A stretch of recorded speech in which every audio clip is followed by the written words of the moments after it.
66 number का question है हमारा। TS Eliot wrote Ash Wednesday, TS Eliot ने एस वेडनेसडे को लिखा अ फ्यू इयर्स आफ्टर, कुछ सालों के बाद, हिज कन्वर्जन बदलने के बाद, टू विच क्रिश्चियन डोमिनेशन। यानी कि इलियट ने एस वेडनेसडे किस धर्म में परिवर्तन के बाद लिखी थी, तो कौन से धर्म में ये परिवर्तित हो गए थे, एंग्लिकन। यानी कि इलियट ने ईसाई धर्म के एंग्लिकन पंथ को अपनाने के बाद इस कविता को लिखा। ये कविता आस्था की खोज, संदेह और आत्मिक संघर्ष को दर्शाती है। तो कौन सा ऑप्शन हमारा हो जाएगा, डी ऑप्शन क्या हो जाएगा, सही हो जाएगा। ठीक है, अब इसमें क्या दिया है, इसमें दिया है कि एस वेडनेसडे लिखी कब गई है, तो 1927 में। और इन्होंने कब लिखी है, तो इलियट ने ईसाई धर्म के एंग्लिकन पंथ को अपनाने के बाद ये कविता लिखी है। ठीक है, एंग्लिकनिज्म। और इसके बाद में ये पब्लिश कब हुई है, 1930 में। तो ये सब बातें आपको क्या करना है, ध्यान बनाए रखना है। कहो तो हम इसके थोड़े से हिंदी को भी बता देते हैं। अच्छा, बोला गया है, इसमें क्या बोला गया, जरा ये भी चीजें देख लो ध्यान से। बोला गया कि टीएस इलियट ने एंग्लिकनिज्म, जो कि एक ईसाई पंथ है, में बदलने के बाद एस वेडनेसडे 1927 में लिखा। 1930 में यह पब्लिश हुई। कविता उस स्ट्रगल के बारे में है जो तब होता था जब कोई ऐसा व्यक्ति जिसे पहले विश्वास की कमी रही हो और भगवान की ओर बढ़ने की कोशिश करता है।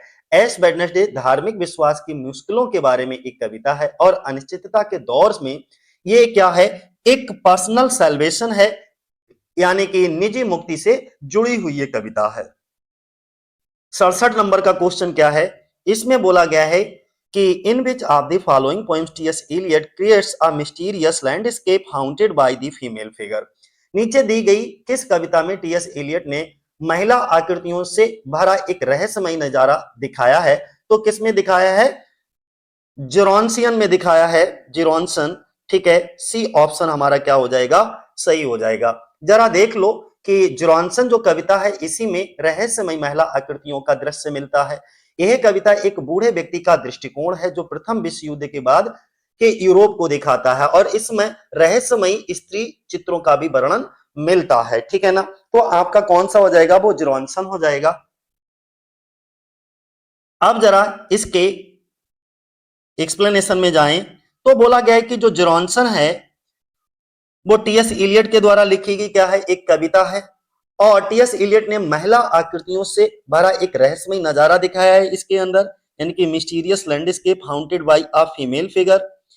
अगला बोला गया है इसी के अंदर कि जेरोन्सन मीन्स क्या होता है, तो यहाँ पे जेरोन्सन का मतलब बता दिया है कि जेरोन्सन का अर्थ होता है छोटा बूढ़ा आदमी। क्या होता है कि लिटिल ओल्ड वुमेन। ध्यान बनाए रखना, ये क्या है, एक ड्रामेटिक मोनोलॉग है, related the opinion and impression of an elderly man and describe the Europe after World War First, ठीक है, through the eyes of a man who has lived most of his life in the 19th century। बोला गया है कि ये एक dramatic monologue तो है ही है जो एक बुजुर्ग आदमी की राय और सोच से जुड़ा हुआ, यानी कि ये इसमें एक बुजुर्ग आदमी दिखाया जाता है, छोटा बूढ़ा आदमी होता है जेरोन्सन। ठीक है, उस आदमी की राय और सोच से जुड़ी हुई ये कविता है जो वर्ल्ड वार फर्स्ट के बाद यूरोप को एक ऐसे आदमी की नजर से दिखाता है जिसने अपनी ज्यादातर जिंदगी 19वीं सेंचुरी में जी है।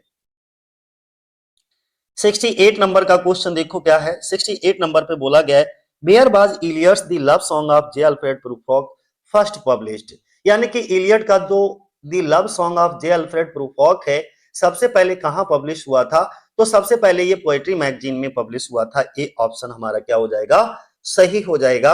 ठीक है, पोएट्री मैगजीन सबसे पहली बार 1915 में पोएट्री मैगजीन में प्रकाशित हुआ। इसके बाद 1917 में ये पुस्तक के रूप में भी आई। इसे प्रूफॉक नाम के प्रूफॉक नाम का एक पात्र होता है जो बहुत ही ज्यादा इसमें संकोची असमंजस से भरा हुआ व्यक्ति दिखाया जाता है। ठीक है ना, चलो अब हम इसके एक्सप्लेनेशन पर जाते हैं। एक्सप्लेनेशन में वही बात बताई गई है जो हमने आपको बताई है कि टीएस इलियट का जो द लव सॉन्ग ऑफ जेल्फ्रेड प्रूफॉक है वो सबसे पहली बार पोएट्री मैगजीन में 1915 में आया। और इसके बाद अगर हम बुक फॉर्म में इसको देखें, प्रूफ बुक फॉर्म में, तो ये आया था प्रूफॉक एंड अदर ऑब्जर्वेशन 1917 में। ठीक है ना, 69 नंबर का क्वेश्चन क्या है। 69 नंबर पे बोला गया है who among the following has said poetry is organisation rather than inspiration. इनमें से किसने कहा कि पोइट्री जो है वो प्रेरणा के बजाय, इंस्पायरेशन के बजाय संगठन है, तो ये कहने वाले टीएस इलियट ही हैं। ठीक है, टीएस इलियट ने ऐसा बोला था, जिन्होंने कविता केवल प्रेरणा नहीं बल्कि भावनाओं और अनुभवों का सुव्यवस्थित ऑर्गेनाइजेशन है, संयोजन है। यह विचार उनका एक निबंध है टीएस इलियट का tradition and the individual talent, उसमें मिलता है, यानी कि ये लाइनें उसी में है। ठीक है ना, चलो कहो तो हम इसको भी एक्सप्लेन कर देते हैं। टीएस इलियट ने सेड कहा, पोएट्री इज ऑर्गेनाइजेशन, पोएट्री का है एक ऑर्गेनाइजेशन है, यानी कि भावनाओं और अनुभवों का एक संयोजन है, एक ऑर्गेनाइजेशन है। रादर देन इंस्पायरेशन, यानी कि कविता केवल प्रेरणा नहीं है, सिर्फ इंस्पायरेशन नहीं है। इलियट कंपेयर्स, इलियट यहाँ पे कंपेयर करते हैं पोइट्स के माइंड को टू अ जार, किससे, एक जार से, और अथवा क्या लिखा है, receptacle which stores numberless feelings, emotions and experiences. These remain in an unorganized and chaotic form until, बोला गया है इसमें टीएस इलियट जो कविता है वो प्रेरणा के बजाय संगठन है। इलियट कवि के मन को, जो कवि का मन होता है उसकी तुलना एक जार या बर्तन से करते हैं जिसमें अनगिनत भावनाएं, इमोशन और अनुभव जमा होते हैं। ये तब तक बिना संगठन और अस्त व्यस्त रूप में रहते हैं जब तक सभी कण जो मिलकर के एक नया कंपाउंड बना सकते हैं और एक साथ मौजूद नहीं होते। इसी प्रकार कविता जो है वो प्रेरणा के बजाय क्या है, एक संगठन है। ठीक है, present together can unite the to a form new compound are present together, thus poetry is organization rather than inspiration. अगला बोला है कि these lines have been taken from the tradition and individual talent which refutes the theory of William Wordsworth. ये लाइनें tradition and the individual talent से ली गई हैं और जो ये जो लाइनें हैं वो विलियम बसवर्थ की थ्योरी को गलत साबित करती हैं। ठीक है, 70 नंबर का क्वेश्चन हमारा क्या है, 70 नंबर पे बोला गया है कि in which of the following essay did Eliot coin the term objective correlative. बोला गया है कि नीचे दिए गए निबंध में इलियट ने ऑब्जेक्टिव कोरिलेटिव शब्द किसमें कॉइन किया है, तो किसमें, कौन सा ऑप्शन, सी ऑप्शन हमारा क्या हो जाएगा, सही हो जाएगा, हैमलेट एंड हिज प्रॉब्लम। ठीक है, सी ऑप्शन पर जाएंगे, हैमलेट एंड हिज प्रॉब्लम में ऑब्जेक्टिव कोरिलेटिव वर्ड को कॉइन किया गया है। अब जरा इसके मीनिंग को भी समझ लेते हैं, क्या बोला गया है इसमें। बोला है objective correlative is a term, ये एक टर्म है जिसको पॉपुलराइज किया गया टीएस इलियट के द्वारा अपने एक एसे में, और उस एसे का नाम है हैमलेट एंड हिज प्रॉब्लम, 1919 में ये आया है। इसके बाद इसी एसे को, हैमलेट एंड हिज प्रॉब्लम को पब्लिश कराया गया था, इनका एक कलेक्शन था। ठीक है, सेक्रेड वुड 1920 में। The term was originally used in 19th century by the painter Washington Allston. बोला यह गया है कि यह शब्द असल में 19th सेंचुरी में पेंटर वाशिंगटन ऑल्स्टन ने इस्तेमाल किया था। शॉर्ट में ऑब्जेक्टिव कोरिलेटिव शब्द का मतलब देख लीजिएगा कि ये जो फ्रेज है ऑब्जेक्टिव कोरिलेटिव मींस, इसका मतलब क्या होता है, तो इसका मतलब जान लीजिए, मोस्ट इंपॉर्टेंट है कि ऑब्जेक्टिव कोरिलेटिव फ्रेज का मतलब क्या है। इसका मतलब होता है अ सिचुएशन और set of events which act as formula or evoking a particular emotion in a play। मतलब ऑब्जेक्टिव कोरिलेटिव शब्द एक ऐसी सिचुएशन या घटनाओं का सेट जो किसी नाटक में किसी खास इमोशन को जगाने के लिए, यानी कि किसी खास इमोशन को जगाने के लिए फार्मूला का काम करता है। इलियट के अनुसार अगर हम बात करें, एक खूब पूछा जाता है कि अकॉर्डिंग टू इलियट जो विलियम शेक्सपियर का हैमलेट प्ले है उसके लिए इन्होंने बोला था इनका जो प्ले है वो आर्टिस्टिक फेलियर है, और जबकि मैकबेथ को इन्होंने क्या बोला था, आर्टिस्टिक सक्सेस बोला था। ठीक है ना, 71 नंबर का क्वेश्चन क्या है, 71 नंबर पे बोला गया है who defined the poetry in the following manner. बोला गया है कि कविता भावनाओं से बचना है, व्यक्तित्व से बचना है, ये किसने कहा, तो टीएस इलियट ने कहा। जरा इसको थोड़ा सा समझा देते हैं कि poetry is not a turning loose of emotion but an escape from emotion. It is not the expression of personality but an escape from personality. कविता में कवि को अपनी निजी भावनाओं से अलग होना चाहिए। कविता एक इम्पर्सनल, पर्सनल कवि ना हो बल्कि एक ऐसी होनी चाहिए, इम्पर्सनल होनी चाहिए, और कवि को एक वैज्ञानिक यानी कि साइंटिस्ट की तरह वस्तुनिष्ठ होना चाहिए, ऐसा बोलते हैं कौन, टीएस इलियट। तो उन्होंने यही बात इसमें दिखाने की कोशिश की है कि कविता जो है वो भावनाओं को खुलकर दिखाना नहीं है बल्कि भावनाओं से बचना है, ए पर्सनालिटी को दिखाना नहीं बल्कि पर्सनालिटी से बचना है। और ऐसा बोलते हैं कौन? TS Eliot. तो कौन सा ए ऑप्शन हमारा क्या हो जाएगा? सही हो जाएगा।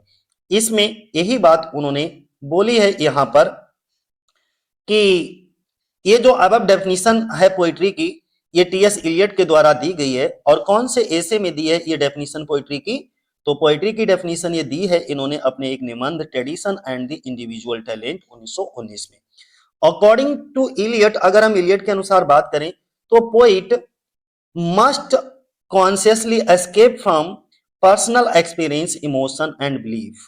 बोला गया है इलियट के अनुसार कवि को जानबूझकर अपने निजी अनुभवों, भावनाओं और विश्वासों से बचना चाहिए। कविता बनाने की प्रक्रिया, अगर आप कविता को लिख रहे हो in the process of poetic creation, यानी कि पोइम को आप क्रिएट कर रहे हो, तो the emotions and patience of the poet must be depersonalized and he must be impersonal and objective like a scientist.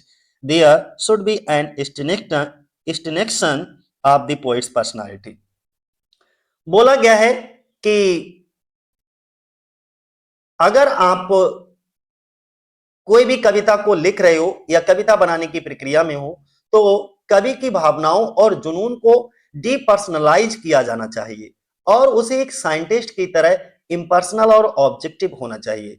कवि की पर्सनालिटी खत्म हो जानी चाहिए, ठीक है, कवि की पर्सनालिटी उसमें नहीं झलकनी चाहिए। अगला क्वेश्चन क्या है हमारा? नेक्स्ट क्वेश्चन है, बोला गया है 72 नंबर पे, देखो यहां तक है, in which poem T S Eliot do the following line occurs. T S Eliot की किस कविता में ये लाइनें हैं? बोला गया April is the cruellest month, breeding lilacs out of the dead land, mixing memory and desire, string dull root with spring rain। अप्रैल सबसे बेरहम महीना होता है, क्रूलेस्ट मंथ होता है, जो मरी हुई जमीन से लिलाक उगाता है, याद और इच्छा को मिलाता है, बसंत की बारिश से बेजान जड़ों में हलचल मचाता है। मतलब उसका क्या है कि April is the cruellest month. Wasteland की लाइनें हैं। बेस्टलैंड कब आया था? 1922 में। और पहले भाग से ये लाइनें ली गई हैं। इस कविता में टोटल 5 भागों में विभाजित है। 134 लाइनें हैं, कहीं कहीं आपको 434 लाइनें हैं, कहीं कहीं इसमें 433 मिलेगी। युद्ध के बाद इसमें निराशा को दिखाया गया है और आधुनिक जीवन के बांझपन को, यानी कि जो स्पिरिचुअल एम्प्टीनेस है उसको दिखाया गया है। तो डिसइल्यूजनमेंट और स्पिरिचुअल एम्प्टीनेस, ये दो शब्दों को आप कीवर्ड की तरह याद रखोगे इसमें। तो ये जो लाइनें हैं, अप्रैल इज द क्रूलेस्ट मंथ, कहां से ली गई? वेस्टलैंड से ली गई हैं, ठीक है। बी ऑप्शन हमारा क्या हो जाएगा? सही हो जाएगा। जरा इसको समझ लो क्या बोला गया है, यहां तक पहले समझाते हैं फिर आगे समझाएंगे।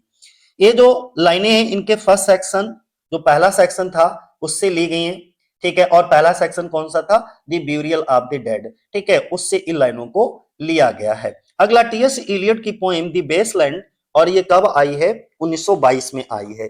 इलियट की बेसलैंड क्या है? एक मॉडर्न एपिक पोइम है। बेसलैंड को क्या बोला जाता है? मॉडर्न एपिक पोइम बोला जाता है। इसमें टोटल लाइनें कितनी है? 434, जो कि कहीं कहीं 433 भी मिलेंगी, ठीक है। और ये जो पोइम है वो टोटल 5 सेक्शन में डिवाइड है। इस सबसे पहली बार ये लंदन यूके में आई थी और अक्टूबर महीने में आई थी, ठीक है, issue of the criterion. And इसके बाद ये न्यूयॉर्क सिटी में यूएसए में नवंबर में आई थी, तो दी डायल में आई थी। इट वाज, आगे क्या बोला गया है? It was first published in book form in December 1922। तो सारी चीजें आपको अच्छे से क्लियर हो गई होंगी इसके बारे में कि क्या चीजें बोली गई हैं इसमें, ठीक है। इलियट का द बेसलैंड क्या है? 5 सेक्शन है, इसमें 434 लाइनें हैं, मॉडर्न एपिक पोइम है। पहली बार लंदन यूके में द क्राइटेरियन के अक्टूबर इशू में, और दूसरी बार न्यूयॉर्क सिटी यानी कि यूएसए का द डायल के नवंबर इशू में ये छपी थी, ठीक है।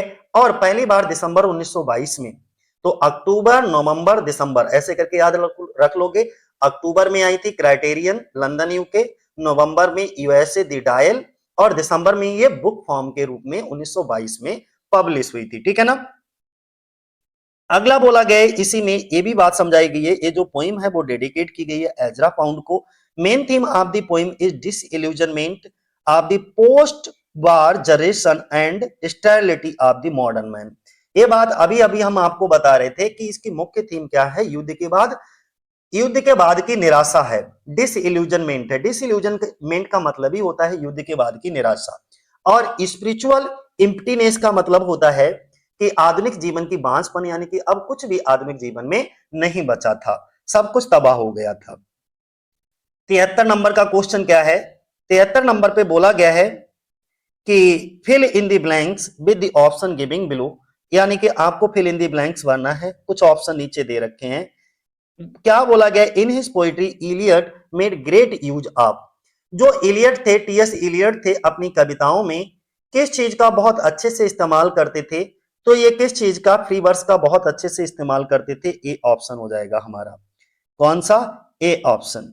देखो यही बात एक्सप्लेनेशन में है, टीएस इलियट सबसे अच्छी तरीके से अपनी पोइट्री में किस मीटर का इस्तेमाल करते थे, फ्री वर्स का। फ्री वर्स क्या होती है, इज अ फॉर्म, एक प्रकार की फॉर्म होती है, ठीक है, जिसमें कोई निश्चित मीटर या राइम नहीं होता है, बस प्राकृतिक बोलचाल की लय होती है। फ्रेंच में इसे बर्स लिब्रा भी बोलते हैं, ठीक। तो इस चीजों को आपको क्या करना है, याद बनाए रखना है। अच्छा, इसे भी चलो वर्ड बाय वर्ड देख लो। Free verse is a form of poetry and does not use any consistent metre, ठीक है, नो राइम नो मीटर और any other organizable verse form और pattern. It tends to follow the rhythm of natural speech, the French term में vers Libra इसको बोलते हैं, ठीक है, फ्री वर्स को ही अनदर नेम है, और ये पूछ लिया जाता है कभी कभी, तो ध्यान बनाए रखना, ठीक है। इसमें एक जैसे जिसमें कोई एक जैसा मीटर, राइम या कोई दूसरा पहचाने जा सकने वाला कोई भी वर्स फॉर्म या पैटर्न इस्तेमाल नहीं किया जाता है, बस एक नेचुरल स्पीच की रिदम को फॉलो करता है। फ्री वर्स एक फ्रेंच शब्द वर्स लिब्रे का इस्तेमाल किया जाता है, ठीक है, फ्रेंच टर्म। अगला क्वेश्चन हमारा क्या है, to whom did Eliot dedicate the poem the wasteland, बोला गया है इलियट ने द बेस्टलैंड कविता किसे डेडिकेट की है, तो किसको, एजरा पाउंड को डेडिकेट की है, तो कौन सा, सी ऑप्शन हमारा सही होगा। अच्छा, ये एक्सप्लेनेशन मैं कई बार समझा चुका हूं, इसलिए तेजी से ही बस ऐसे बोल देता हूं, इसमें ज्यादा कुछ नहीं है। ये कविता जो है 1922 में प्रकाशित हुई, एजरा पाउंड को समर्पित है। क्यों समर्पित की टीएस इलियट ने एजरा पाउंड के लिए, क्योंकि पाउंड ने इस कविता की जो मनुस्क्रिप्ट थी, मेन पांडुलिपि थी, ठीक है, उसको एडिट करके आधा कर दिया था, यानी कि एडिट करने में बहुत ज्यादा मदद की थी। इसीलिए टीएस इलियट ने बेसलैंड को एजरा पाउंड को समर्पित किया है। बेसलैंड में टोटल कितने भाग हैं, तो 5 भाग हैं। Burial of the dead, a game of chess, the fire sermon, death by water, for the thunder said, ठीक है ना।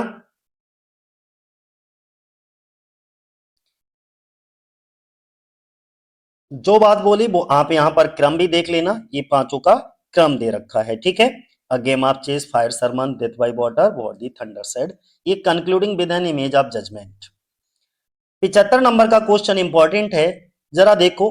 बोला गया है कि the function of criticism, TS Eliot attacked J Middleton Murry and similar critics for being devotees of what he called, the function of criticism में Eliot ने किस चीज की आलोचना की है, तो किस चीज की आलोचना की है, देखो इलियट ने द इनर वॉइस की आलोचना की है, वैसे तो किसकी, इनर वॉइस की, ए ऑप्शन हो जाएगा। लेकिन जरा समझो, इलियट ने जॉन मिल्टन म्यूरी जैसे आलोचकों की आलोचना की, क्योंकि अंतरात्मा की आवाज, जो इनर वॉइस पर अधिक भरोसा करते थे। जॉन मिल्टन म्यूरी थे, उनकी सबसे ज्यादा भरोसा किस चीज पे करते थे, अंतरात्मा की आवाज पे। जबकि इलियट के अनुसार आलोचना व्यक्तिगत, यानी कि व्यक्तिगत भावना सब्जेक्टिव पर नहीं होती, आप व्यक्तिगत भावना है ही नहीं आलोचना करना, बल्कि ये ऑब्जेक्टिव स्टैंडर्ड पर आधारित होनी चाहिए, वस्तुनिष्ठ मानकों पर आधारित होनी चाहिए। इसीलिए टीएस इलियट ने द फंक्शन ऑफ क्रिटिसिज्म में इनर वॉइस की आलोचना की, यानी कि जॉन मिल्टन म्यूरी के कॉन्सेप्ट को पूरी तरीके से नकार दिया था, ठीक है ना। चलो, अब इनका थोड़ा सा ये एक्सप्लेनेशन है, समझ लो जल्दी जल्दी।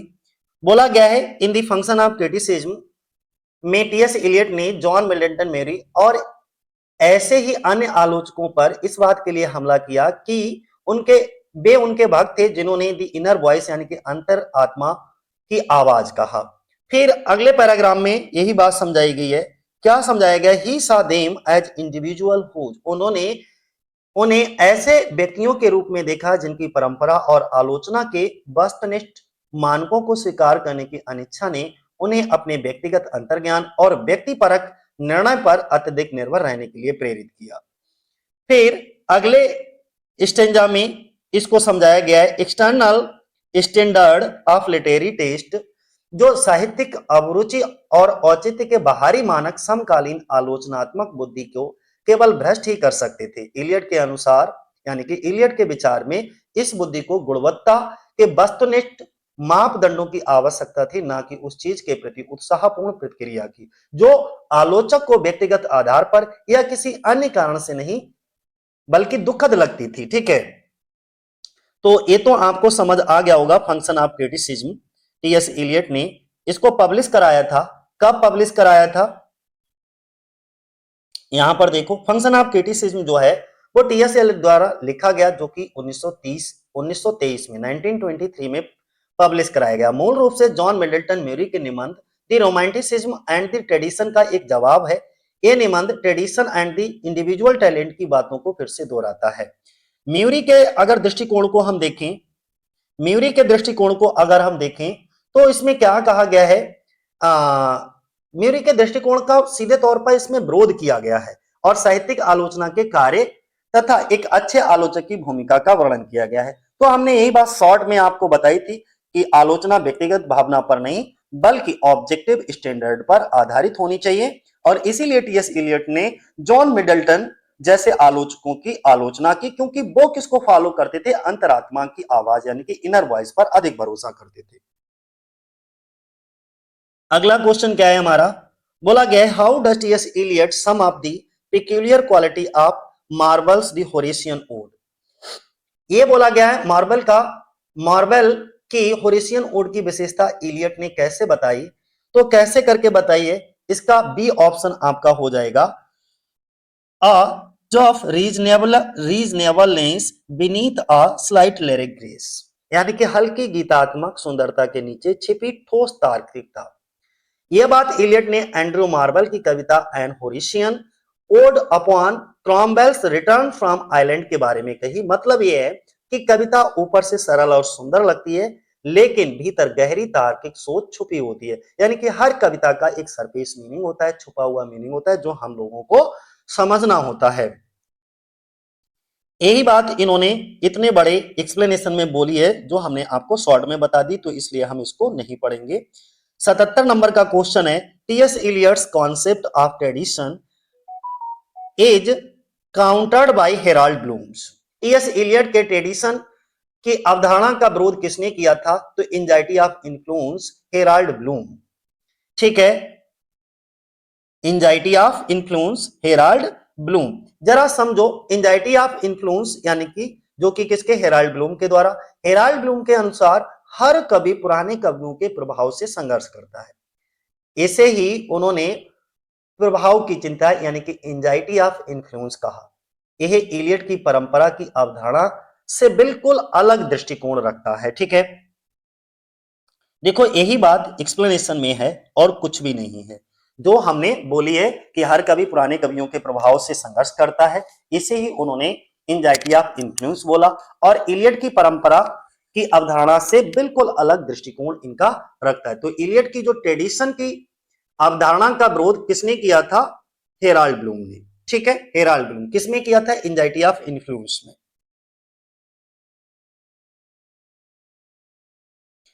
अगला 78 नंबर का क्वेश्चन क्या है?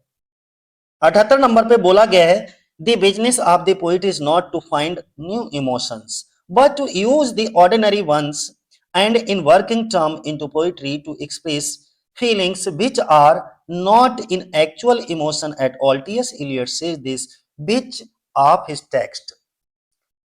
बोला गया है कि कवि नई भावनाएं नहीं खोजता। ये कथन किस ग्रंथ में? तो ट्रेडिशन एंड इंडिविजुअल टैलेंट में ही है। लेकिन थोड़ा सा मैं इसे डिटेल कर देता हूं, पहले समझ लो अच्छे से क्या है।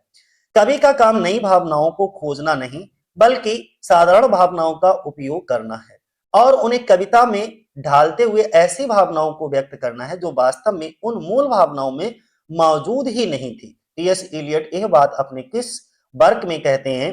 तो tradition and the individual talent में कहते हैं। कौन सा ऑप्शन हमारा सही हो जाएगा? सी ऑप्शन सही हो जाएगा। ये जो ट्रेडिशनल एंड इंडिविजुअल टैलेंट है कब आया है? 1919 में आया है। ठीक है, इस निबंध में इलियट कविता में जो इम्पर्सनैलिटी के अपने मूल सिद्धांत की व्याख्या करते हैं, जिसमें वे कहते हैं कि कवि को नई भावनाओं की खोज नहीं करनी चाहिए, बल्कि साधारण भावनाओं का उपयोग करना चाहिए और उन्हें कलात्मक संगठन के माध्यम से कविता में रूपांतरित करना चाहिए।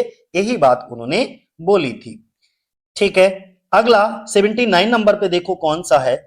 बोला गया है कि arrange the following essays by TS. Eliot, यानी कि टी.एस. इलियट के निबंधों का को काल क्रम में लगाइएगा, सही तरीके से क्रोनोलॉजिकल ऑर्डर में इसको आपको सेट करना है। तो देखो 1919 में कौन सी आई? चार ऑप्शन आपके सामने है। 1919 में आई है tradition and the individual talent. इसके बाद 1920 में हैमलेट एंड हिज प्रॉब्लम आई है, दूसरे नंबर पे ये हैमलेट एंड हिज प्रॉब्लम आई है। तीसरे नंबर पे 21 में आई थी मेटाफिजिकल पोइट्स, यानी कि ये हो जाएगी। ठीक है, चौथे नंबर पे होमेज टू जॉन ड्राइडन 1924 में आई है। तो कौन सा? बी सी ए डी है ना, बी सी ए डी, ध्यान बनाए रखना। सबसे पहले ट्रेडिशन एंड इंडिविजुअल टैलेंट, फिर हैमलेट एंड हिज प्रॉब्लम, तीसरे नंबर पे मेटाफिजिकल पोइट 1921 में, होमेज टू जॉन ड्राइडन 1924 में। तो कौन सा? बी सी ए डी करके कौन सा ऑप्शन है? हमारा बी ऑप्शन है। अब जरा इसको देखो, ये क्रोनोलॉजिकल ऑर्डर में लगे हुए हैं, आप यहां से देख सकते हो। जो चीज हमने बोली थी कि ट्रेडिशन एंड इंडिविजुअल टैलेंट हो गया, हैमलेट एंड हिज प्रॉब्लम 1920 हो गया, मेटाफिजिकल पोइट 1921 हो गया, होमेज टू जॉन ड्राइडन, इसमें 3 essays on poetry on 17th century, और ये 1924 में आया है। 80 नंबर का क्वेश्चन क्या है? बोला गया है कि the poet's mind is in fact a receptacle of seizing and storing up numberless feelings, phrases, images, which remains there until all the particles which can unite to form a new compound are present together. कवि का मन असल में एक अनगिनत भावनाओं, वाक्यांशों, image को पकड़ने और स्टोर करने का एक कंटेनर है, जो तब तक वही रहते हैं जब तक वे सभी पार्टिकल जो एक साथ मिलकर नया कंपाउंड बना सकते हैं, तब तक, जब तक वो एक साथ मौजूद नहीं हो जाते तब तक वो क्या करते हैं?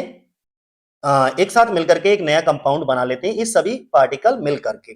तो ये लाइनें हैं, ये लाइनें कहां से हैं? तो टी.एस. इलियट की tradition and the individual talent से इन लाइनों को लिया गया है। जरा इसको थोड़ा सा और समझो, मैं थोड़ा एक्सप्लेन भी कर देता हूं।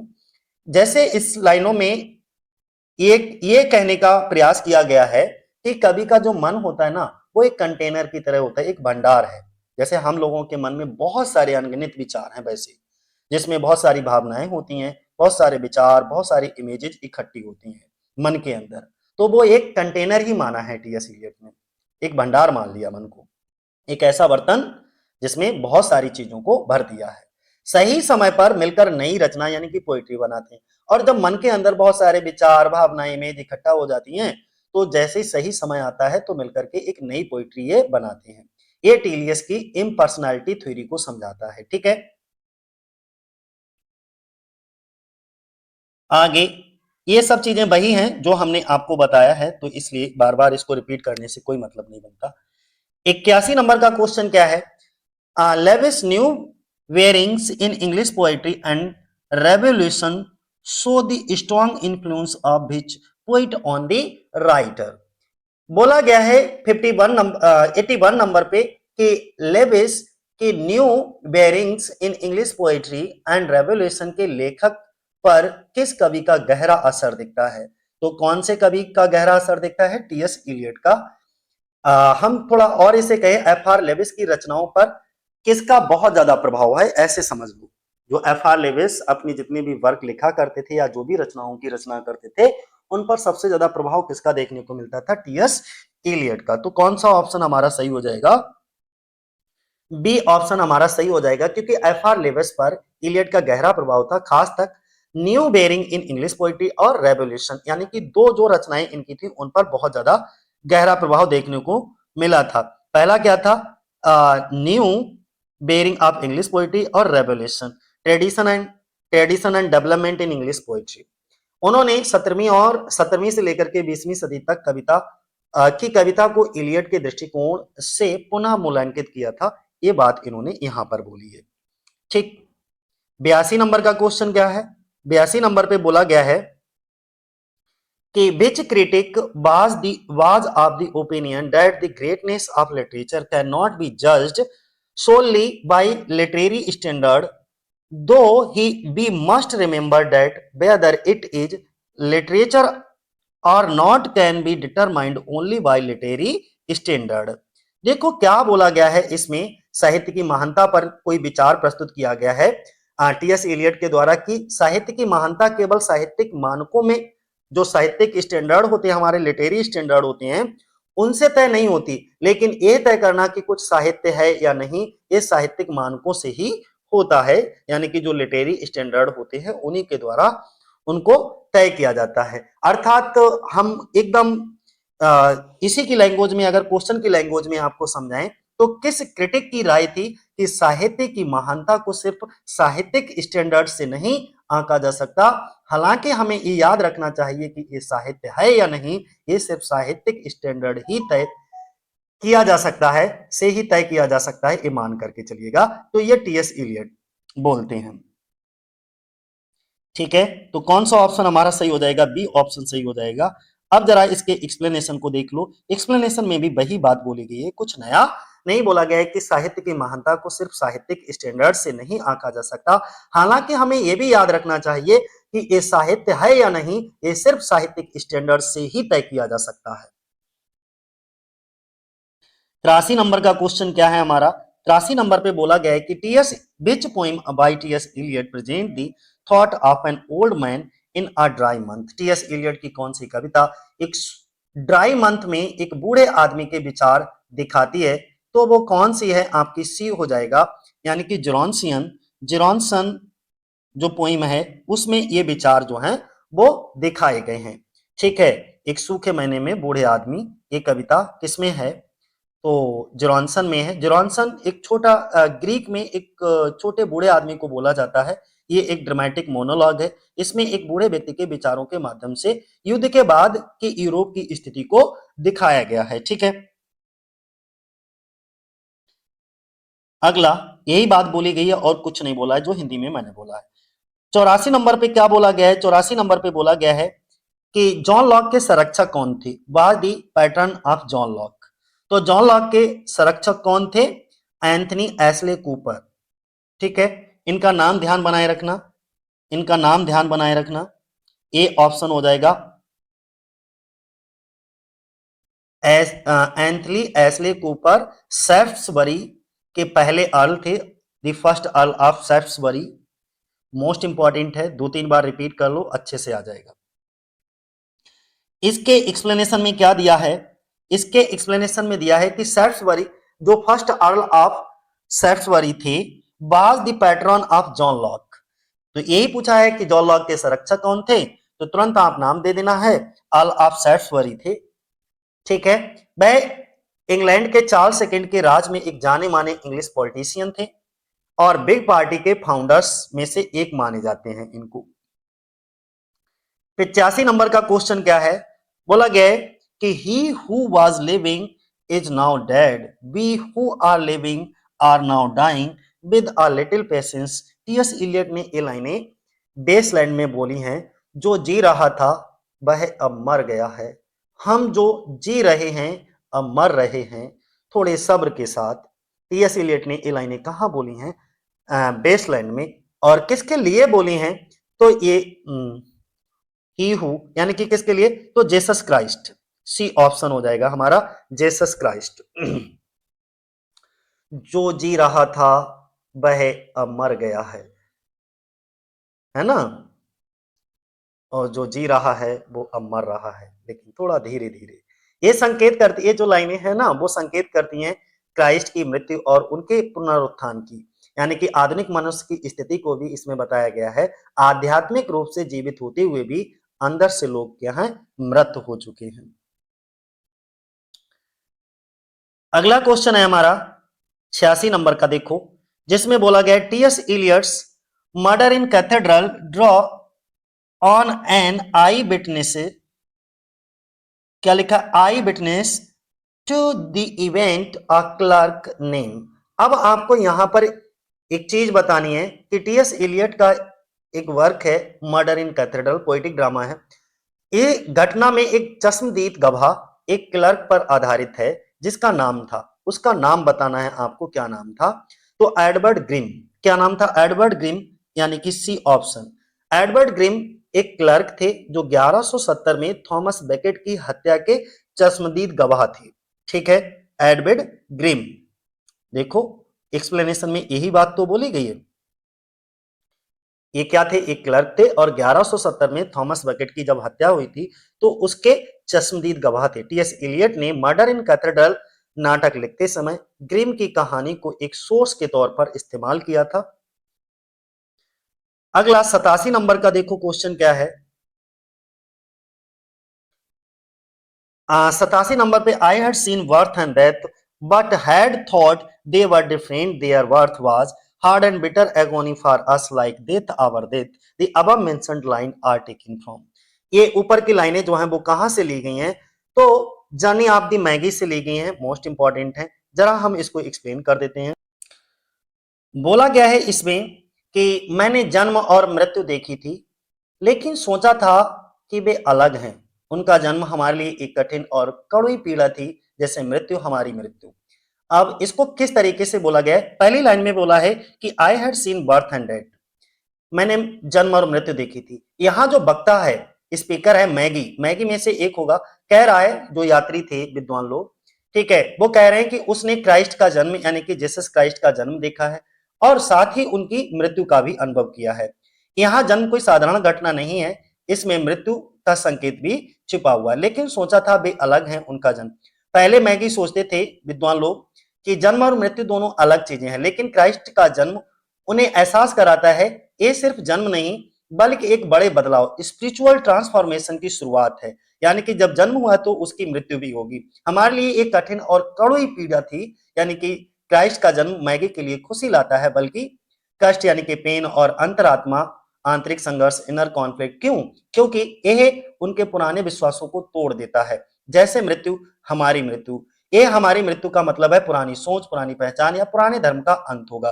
क्राइस्ट का जन्म यानी कि नए धर्म क्रिश्चियनिटी की शुरुआत होगी और पुराने जीवन और पुराना जो विश्वास है उसकी क्या हो जाएगी, मृत्यु होगी। समझ गए? यानी कि क्राइस्ट का जो जन्म है वो एक साथ birth and death, spiritual rebirth होगा। ओल्ड सेल्फ यानी कि जो ओल्ड बिलीफ है उसकी डेथ को दिखाता है। इलियट यहाँ पर रिलीजियस ट्रांसफॉर्मेशन और इनर कॉन्फ्लिक्ट को दिखाते हैं। जर्नी ऑफ द मैगी की बात कर रहे हैं ये, ठीक है।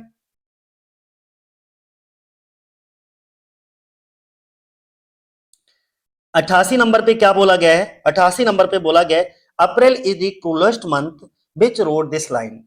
ठीक है, टीएस इलियट के बेसलैंड में ये लाइनें मिलती हैं, अप्रैल इज द क्रूलेस्ट मंथ। यहाँ इलियट ने उल्टा कंट्रास्ट दिखाया है, यानी कि बसंत, अप्रैल आमतौर पर खुशी का प्रतीक होता है, लेकिन यहाँ दर्द, यादें और बेचैनी की बात कर दी है।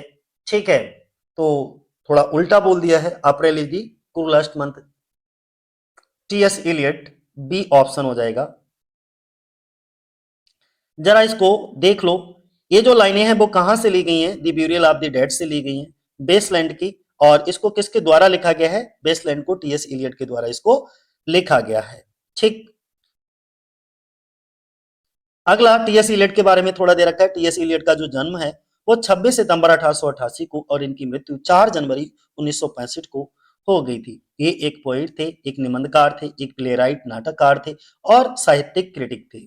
Leader of the modernist movement in poetry, और मॉडर्निस्ट मूवमेंट पोएट्री की ये लीडर थे। ठीक है, सच एज द बेसलैंड 1922 में इन्होंने और फोर क्वार्टेट्स जैसी रचनाएं दी। बेसलैंड 1922 में आई। फोर क्वार्टेट की बात करें तो 1943 में आई है। 89 नंबर का क्वेश्चन क्या है, थर्ड टाइटल पूछ लिया है कि the title of the third section of the wasteland is, wasteland का तीसरा सेक्शन कौन है, तो फायर सरमन है, बी ऑप्शन हो जाएगा हमारा फायर सरमन, जिसमें वासना, पाप और नैतिक पतन को दिखाया गया है फायर सरमन के अंदर। ठीक है, अब जरा यहां से आप इसको डिटेल से देख सकते हो। थर्ड टाइटल आपको पता ही लग गया, फायर सरमन है। बेसलैंड को किसने लिखा, ये एक लॉन्ग पोइम है, मॉडर्न एपिक बोला जाता है इसको, टीएस इलियट द्वारा लिखा गया है, 1922 में पब्लिश हुआ है।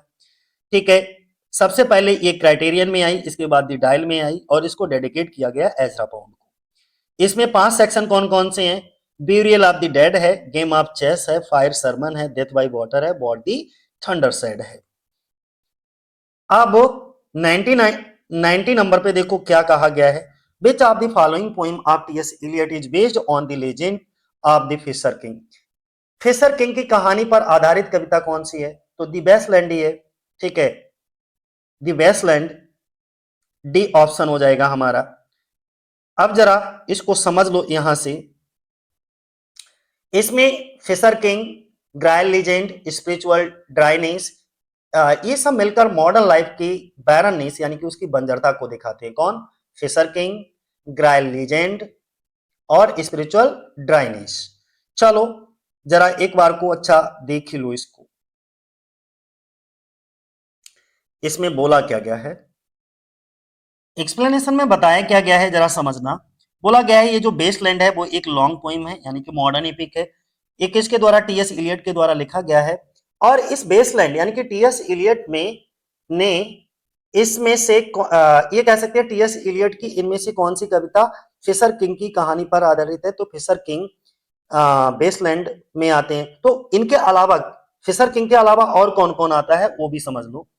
ये जो बेसलैंड कविता है वो बेस्ड ऑन आधारित है दी लीजेंड्स कहानियों पर, और किसकी कहानियों पर आधारित है, फिशर किंग एक हो गया, दूसरे का नाम क्या है, टैरोडेक दूसरा हो गया, तीसरे का नाम क्या है, चैपल पेरिलस, ठीक है चैपल पेरिलस, और चौथे का नाम है ग्रेल क्विस्ट की कहानी पर आधारित है। तो किन किन की कहानी पर आधारित है, पहला fisher king, tarot deck, chapel perilous, grail quest की कहानी पर आधारित है। कौन सी, टीएस इलियट की बेसलैंड कविता।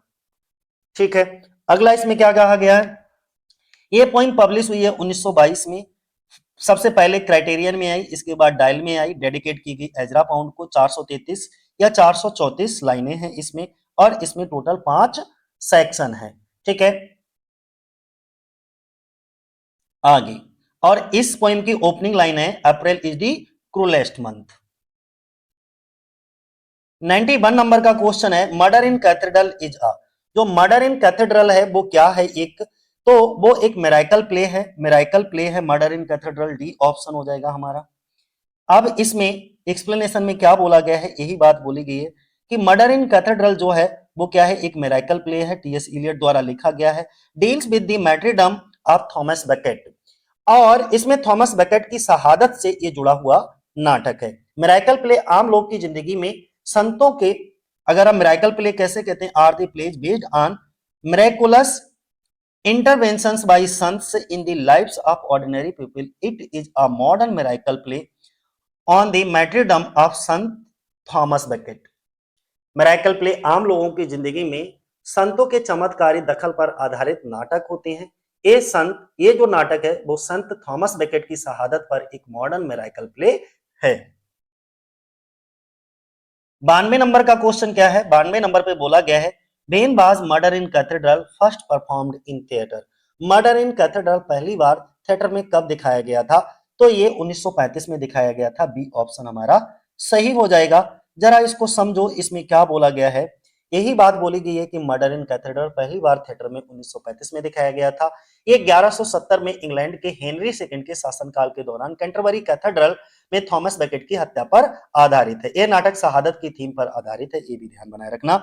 यानी कि ये जो ड्रामा है वो मैट्रीडम की थीम पर आधारित है, इसमें शहादत होती है, और शहादत किसकी होती है, ठीक है, थॉमस बेकेट की शहादत दिखाई जाती है इसके अंदर, और किसमें हो जाती है, कैंटरबरी कैथेड्रल में। उस समय शासनकाल किसका होता है, हेनरी सेकंड का शासनकाल होता है इंग्लैंड में, और यह घटना 1170 की है। ठीक है, 93 नंबर का क्वेश्चन क्या है? 93 नंबर पे बोला गया है, let us go then you and I when the evening the spread out against the sky like a patient etherised upon a table, let us go through certain half deserted street these lines. ये लाइनें कहाँ से ली गई हैं? तो ये लाइनें तो सरल लाइनें हैं, लव सॉन्ग ऑफ जेलफेड प्रूफॉक्स से ली गई हैं, तो ये ऑप्शन हमारा क्या हो जाएगा? सही हो जाएगा। थोड़ा ऊपर कर लेते, नहीं तो ऑप्शन आपका छिप जाएगा। ठीक है, the love song of J Alfred Prufrock. पहली लाइन में बोला गया है, let us go then you and I. थोड़ा नीचे कर लो इसे। ठीक है, let us go then you and I, चलो फिर चलते हैं तुम और मैं। ठीक है, यहां पर एक इनविटेशन है, इस लाइन में एक निमंत्रण है, लेकिन ये रोमांटिक नहीं है बल्कि एक अंदरूनी यात्रा, इनर जर्नी है। फिर अगली लाइन में कहा है, when the evening is spread out against the sky, जब शाम आसमान में फैली हो। जब शाम आसमान में फैली हो, सामान्यतः जो शाम होती है वो सुंदर शांत, लेकिन यहाँ पे इनका जो मूड है इस लाइन का वो बहुत ही उदास है और सुस्त है। तीसरी लाइन में बोला गया है कि like a patient etherised upon a table, जैसे कोई मरीज टेबल पर लेटा हो बेहोश। एथराइज पेशेंट का मतलब होता है बेहोश मरीज, यानी कि ये सबसे फेमस इमेज है। शाम की तुलना एक बेहोश मरीज से की गई है, मतलब शहर है, जो सिटी है वो बिल्कुल इनएक्टिव हो चुका है। जीवन बराबर बेहोश, मतलब डेड लाइक। अब वैसे तो यह शहर बिल्कुल जीवित नजर आता है, लेकिन इस समय शाम को ऐसा लगता है जैसे बेहोश हो गया हो, डेड हो गया हो, मर गया हो। ठीक है, कोई भी नजर वहां पर नहीं आ रहा है। ये मॉडर्न लाइफ की निराशा और उसके पैरालाइज, ऐसा लगता है जैसे व्यक्ति की जो मॉडर्न लाइफ है, मॉडर्न जीवन है, वो बिल्कुल निराशा से भरी हुई है और पैरालाइज हो गई है उसकी जिंदगी। और चौथी लाइन कहती है, let us go through the certain half deserted streets, आधी अधूरी सुनसान सड़कों से गुजरते हैं। आधी अधूरी सुनसान सड़कों से गुजरते हैं, ये शहर की तस्वीर है, टूटी फूटी खाली डायरेक्शन लेस। यानी कि ये प्रूफ फ्रॉग के मन की स्थिति को भी दिखाता है, जहां पर बहुत ज्यादा कंफ्यूजन है, बहुत लोनलीनेस है। ठीक है, इनडिसीजन है। मॉडर्न सिटी लाइफ जो है वो कैसी दिखाई गई है इन लाइनों में? डेड, डल, मीनिंगलेस। और प्रूफ फ्रॉग भी बहुत ज्यादा कंफ्यूज हैं, अकेले हैं, डिसीजन ना ले पाने वाला व्यक्ति नजर आ रहा है इसमें। ठीक है, तो समझ में आ गया सारी चीजें। चलो फिर चलते हैं तुम और मैं, जब शाम आसमान में फैली हो, जैसे कोई मरीज टेबल पर लेटा हो, चलो कुछ आधी अधूरी सुनसान सड़कों से गुजरते हैं। ए ऑप्शन हो जाएगा। जल इसको भी जरा समझ लो, इसमें क्या बोला गया है। इसमें बोला गया है कि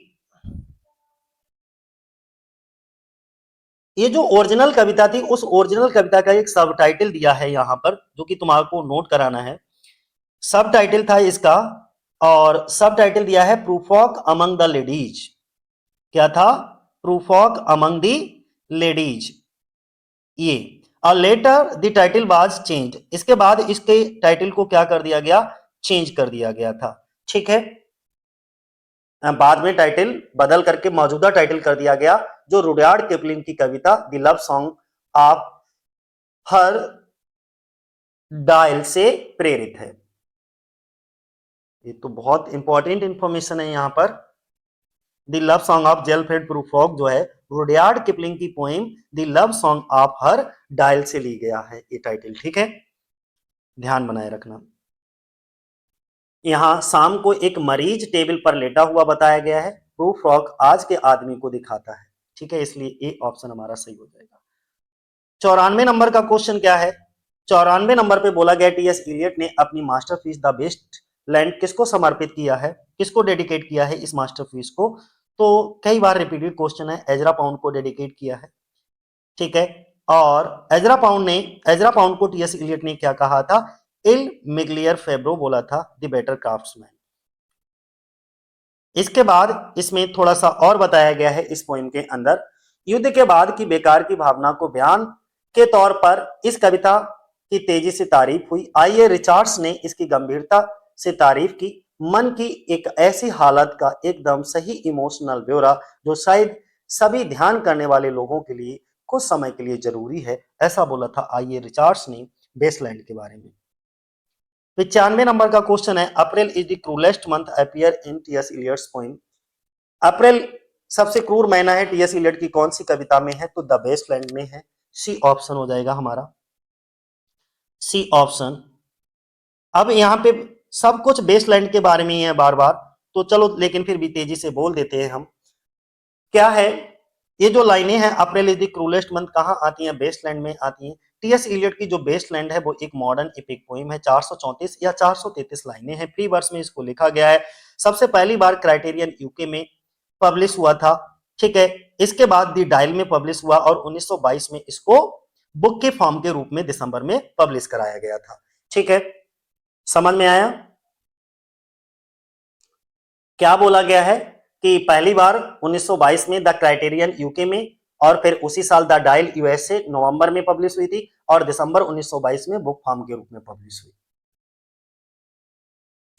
96 नंबर का क्वेश्चन है, बोला गया है who called Hamlet N artistic failure. Hamlet को एक आर्टिस्टिक फेलियर किसने कहा? तो टीएस इलियट ने कहा। डी ऑप्शन हमारा हो जाएगा, टीएस इलियट के द्वारा ये बोला गया। टीएस इलियट ने हैमलेट को एक आर्टिस्टिक फेलियर बोला।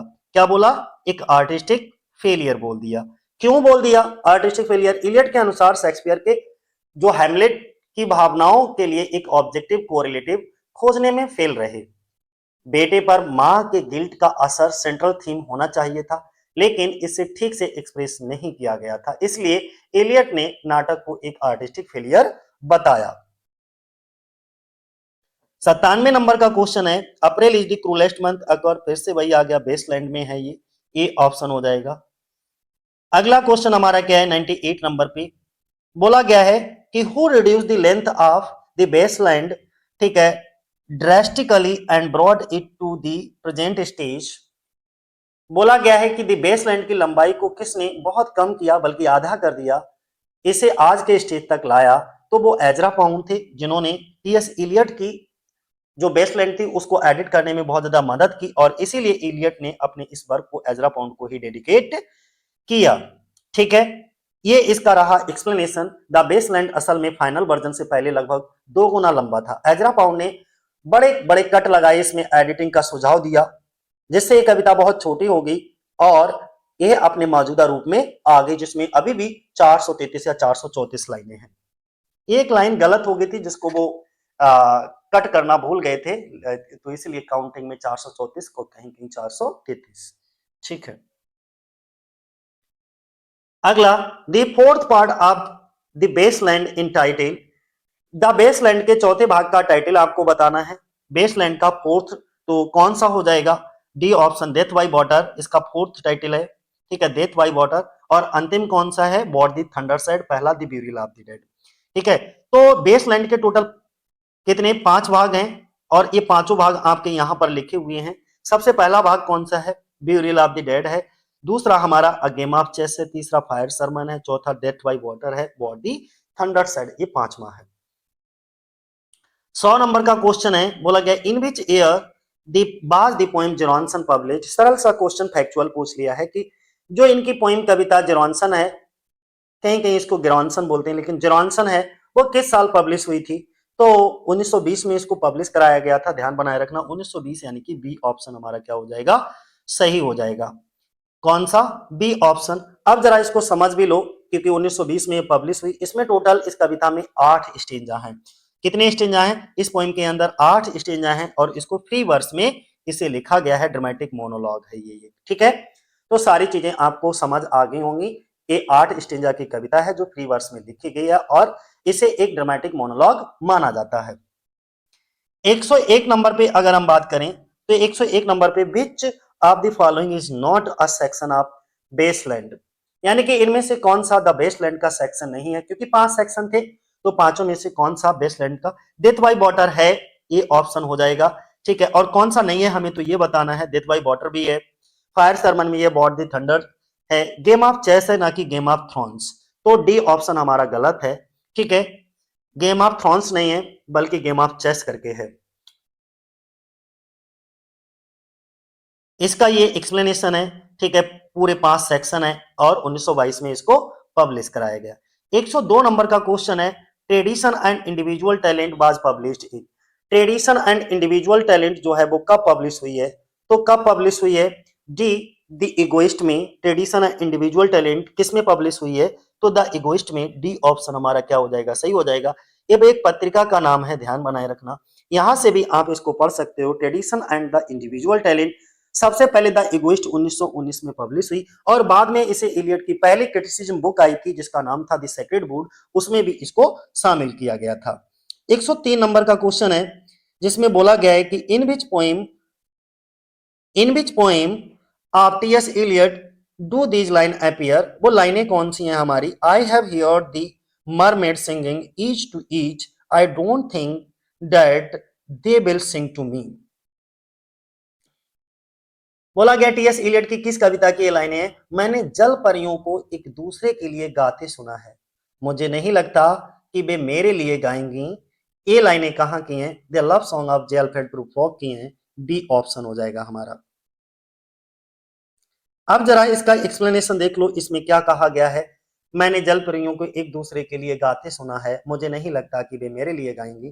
टी.एस. इलियट की ये जो the love song of J Alfred Prufrock है, ये 1915 में छपी हुई कविता है, इंटीरियर मोनोलॉग है, ठीक है।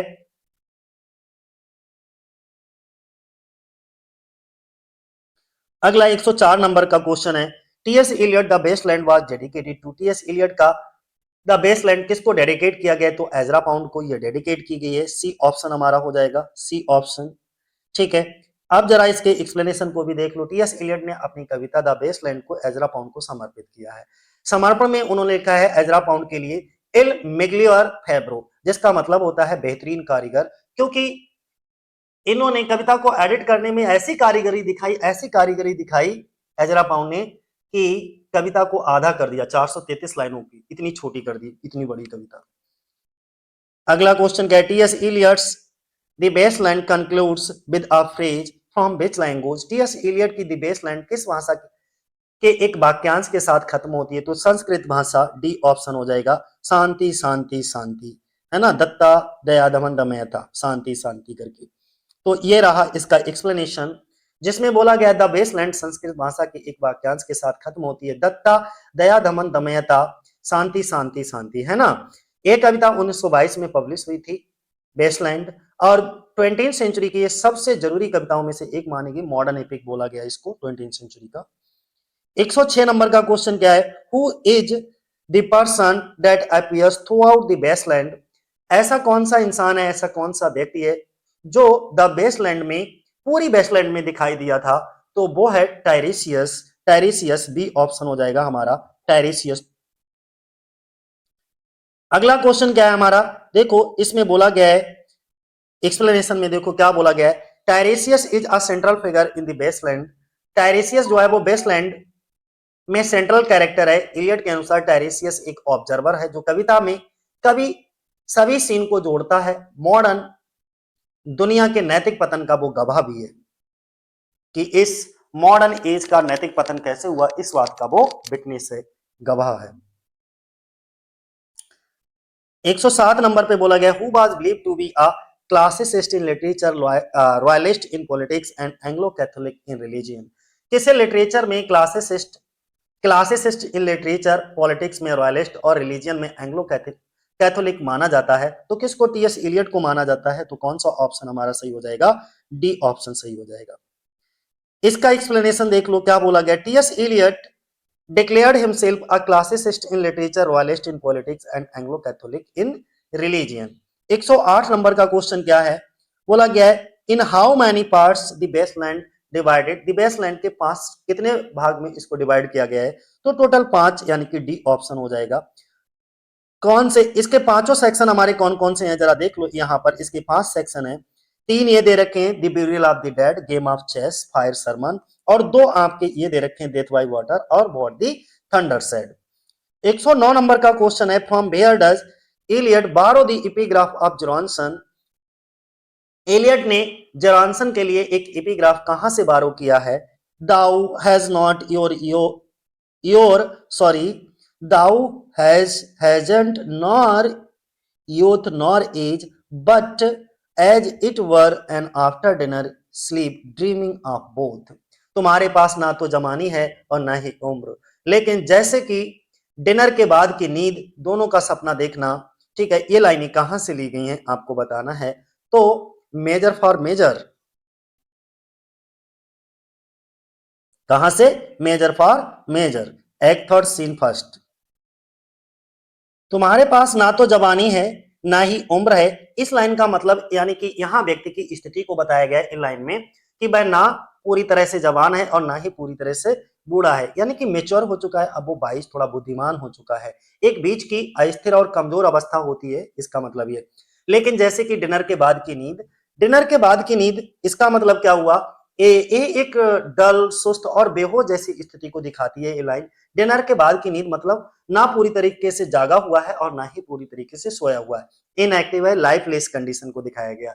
दोनों का सपना देखना, ड्रीमिंग ऑफ बोथ का मतलब होता है दोनों का सपना देखना, मतलब ना युवा जीवन जी पा रहा है और ना ही वृद्ध अनुभव कर पा रहा है, दोनों का सपना ही देख रहा है। जोरानसन में एक बूढ़ा आदमी खुली खाली दुनिया में निष्क्रिय और निराश जीवन जी रहा है।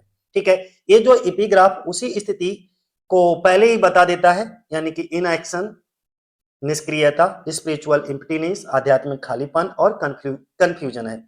जॉनसन का एपिग्राफ शेक्सपियर के मेजर फॉर मेजर से लिया गया है और ये इनएक्टिविटी और स्पिरिचुअल स्टैग्नेशन को दर्शाता है, ध्यान बनाए रखना। फिर रिपीट कर दूं मोस्ट इंपॉर्टेंट चीज कि जॉनसन का एपिग्राफ शेक्सपियर के मेजर फॉर मेजर से लिया गया है और ये एपिग्राफ इनएक्टिविटी और स्पिरिचुअल स्टैग्नेशन को दर्शाता है। ठीक है ना, चलो अब आगे।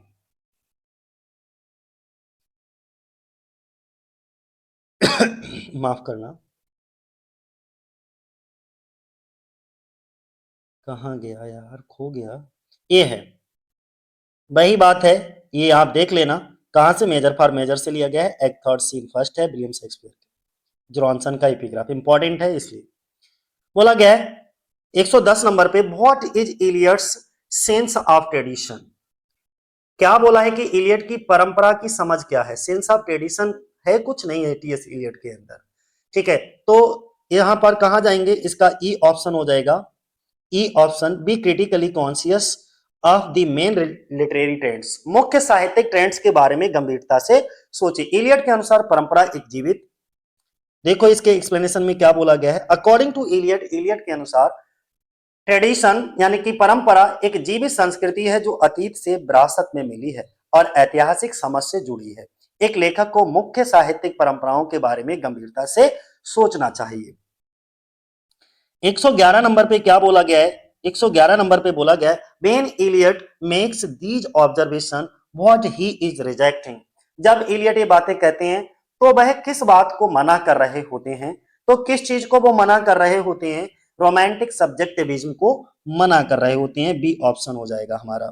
ठीक है, अब जरा इसके एक्सप्लेनेशन को देख लो, इसमें क्या बोला गया है। इलियट रोमांटिक सब्जेक्टिविज्म को खारिज करते हैं और कविता में इम्पर्सनल थ्योरी के प्रस्ताव देते हैं, जहां कवि पर्सनल भावनाओं को बताने के बजाय भावनाओं और अनुभवों के लिए एक मीडियम के रूप में काम करता है। भावनाओं और अनुभवों का के मीडियम के रूप में ये काम करता है।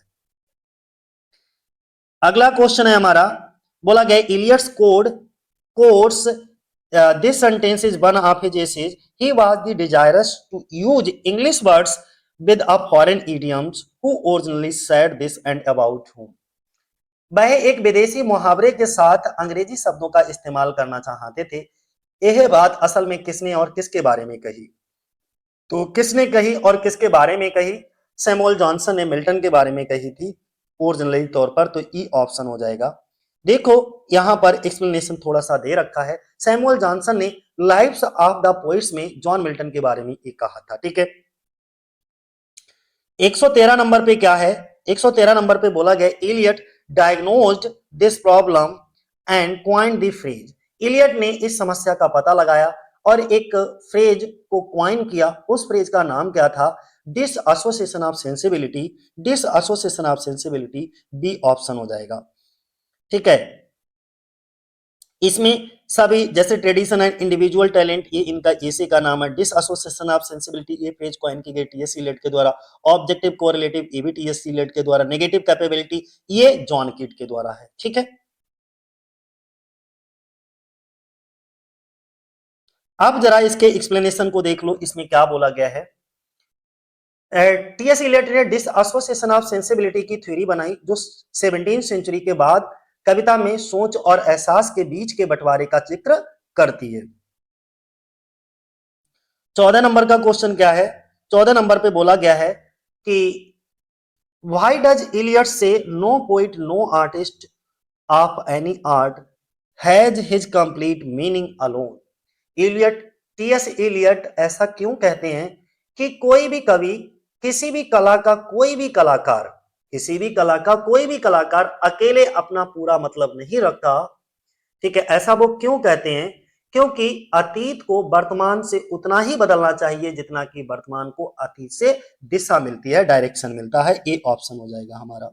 ठीक है, because the past should be altered by the present as much as the present is directed by the past. क्योंकि जो अतीत है, पास्ट को प्रेजेंट से उतना ही चेंज करना चाहिए जितना कि प्रेजेंट को पास्ट से डायरेक्शन मिलता है। इसका एक्सप्लेनेशन में देखो क्या बोला गया है। बोला गया इलियट बिलीव्ड, इलियट का मानना था कि साहित्य एक लगातार चलने वाली परंपरा है जहां वर्तमान अतीत को बदलता है और अतीत वर्तमान को गाइड करता है। बस ये इसका मीनिंग है। ठीक है ना। 115 नंबर के क्वेश्चन में क्या बोला गया है? 115 नंबर पे बोला गया the dominant theme of the wasteland is. Wasteland की डोमिनेंट मुख्य थीम क्या है? तो मुख्य थीम इसका क्या है? सी ऑप्शन हो जाएगा, deeply religious and spiritual life, यानी कि गहरी धार्मिक और आध्यात्मिक जीवन, गहरा धार्मिक और आध्यात्मिक जीवन। सी ऑप्शन हो जाएगा। इसके एक्सप्लेनेशन पर चलते हैं। बोला गया है कि द बेसलैंड के मुख्य थीम मॉडर्न सभ्यता का आध्यात्मिक और नैतिक संकट है। ठीक है, moral crisis of modern civilization, यही इसकी क्या है? मेन थीम है। 116 नंबर पे देखो क्या बोला गया है। In Greek mythology Tiresias did not have one of these attributes. Greek mythology में, ग्रीक पौराणिक कथाओं में टायरेसियस में इनमें से कौन सी विशेषता नहीं है, कौन सा गुण नहीं था? तो कौन सा गुण नहीं था? वो अपोलो का बेटा था, ये गुण उसके अंदर नहीं था। बाकी सही है। ब्लाइंड प्रॉफिट था, ठीक है, क्लेयरवॉयंस था, he was transform into a women for 7 year AB. ये तीनों विशेषता उसके अंदर थी। सन ऑफ अपोलो नहीं था। तो टायरेसियस जो है वो अपोलो का बेटा नहीं था। वह एक अंधा पैगंबर था जो दूर से देखने की शक्ति के लिए जाना जाता था। यही इसके एक्सप्लेनेशन में दिया गया है। ठीक है, 117 नंबर का क्वेश्चन क्या है जरा देखो। 117 नंबर पे बोला गया है कि do you know nothing, do you remember nothing in the wasteland suggest that one reason for societies collapse is. क्या तुम्हें कुछ नहीं पता? क्या तुम्हें कुछ याद नहीं? द बेसलैंड में बताया गया कि समाज के टूटने का एक कारण है। समाज के टूटने का एक कारण क्या है? इम्नेशिया। ठीक है, याददाश्त का चला जाना ही क्या कहलाता है? इम्नेशिया कहलाता है। तो कौन सा ऑप्शन हो जाएगा हमारा? इम्नेशिया, बी ऑप्शन हो जाएगा। ठीक है, लॉस ऑफ मेमोरी कहलाता है इम्नेशिया। जरा इसको समझ लीजिएगा।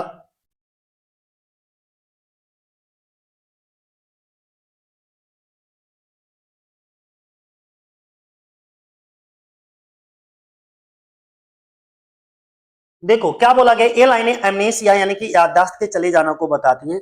समझ, क्या तुम्हें कुछ याद नहीं, क्या तुम्हें कुछ भी पता नहीं, इसका मतलब क्या पता लग रहा है? एमनेसिया का पता लग रहा है, याददाश्त का चले जाने का पता लग रहा है, समाज का कल्चरल और हिस्टोरिकल परंपराओं का भूल जाना पता लग रहा है कि यार तुम तो समाज की जितनी भी कल्चरल चीजें थी, हिस्टोरिकल परंपराएं थी, सबको भूल गए, क्या तुम्हें कुछ भी याद नहीं?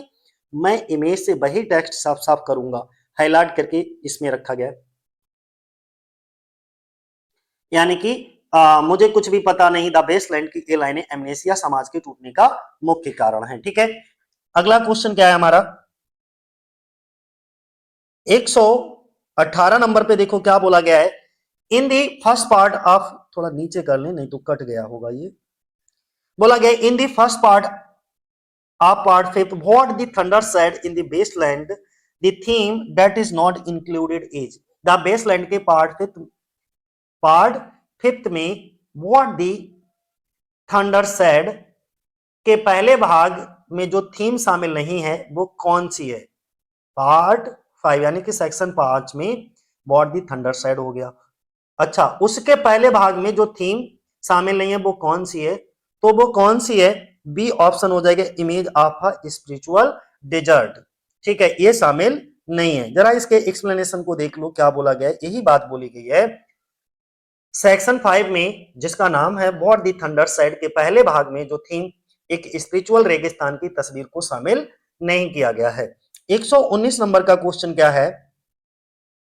फिर से रिपीटेड क्वेश्चन है, ये रिपीटेड क्वेश्चन है। Let us go then you and I when the evening is spread out against the sky like a patient etherised upon a table, है ना। चलो फिर चलते हैं तुम और मैं, जब शाम आसमान में फैली हो, जैसे कोई मरीज मेज पर ईथर की तरह लेटा हो बेहोश होकर के। ये लाइनें किसमें हैं? तो ये लाइनें कहां से हैं? टीएस इलियट की है। टीएस इलियट की। Who wrote these line? इन लाइनों को किसने लिखा? टीएस इलियट ने। और love song of J Alfred Prufrock में ये लाइनें आती हैं। ठीक है, ये ऑप्शन है। पहले ही मैं इसको डिटेल कर चुका हूं, लेकिन इसके एक्सप्लेनेशन को एक बार को थोड़ा सा जल्दी जल्दी देख लो। चलो फिर चलते हैं तुम और मैं। ये लाइनें जो है ना जे अल्फ्रेड प्रूफॉक की, एक dramatic interior dramatic monologue the love song में है। ठीक है, जो पहली बार जून 1915 में poetry a magazine of verse में छपी थी, अर्थात जून 1915 में poetry a magazine of verse. ठीक, अगला 120 नंबर का क्वेश्चन क्या है? Who launched the criterion in 1922? बोला गया है कि 1922 में क्राइटेरियन किसने लॉन्च किया था? तो क्राइटेरियन टीएस इलियट के द्वारा लॉन्च किया गया था। ए ऑप्शन हो जाएगा हमारा, ए ऑप्शन हो जाएगा। देखो, बोला गया है कि क्राइटेरियन एक ब्रिटिश लिटरेरी मैगजीन का नाम है और published from October 1922 to January 1939। It was founded and edited by TS Eliot. Criterion एक ब्रिटिश लिटरेरी मैगजीन थी जो अक्टूबर 1922 से लेकर के जनवरी 1939 तक छपी थी। क्राइटेरियन पत्रिका कितने सालों तक? कई सालों तक, 22 से लेकर के 39 तक, 39 तक, है ना। इसे टीएस इलियट ने ही शुरू किया था और उन्होंने ही इसको एडिट भी किया था। 121 नंबर का क्वेश्चन है, whose line are these?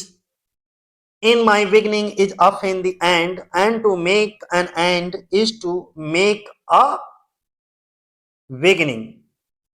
ठीक है, बोला गया है मेरी शुरुआत में अक्सर अंत होता है और अंत करना ही शुरुआत करना माना जाता है।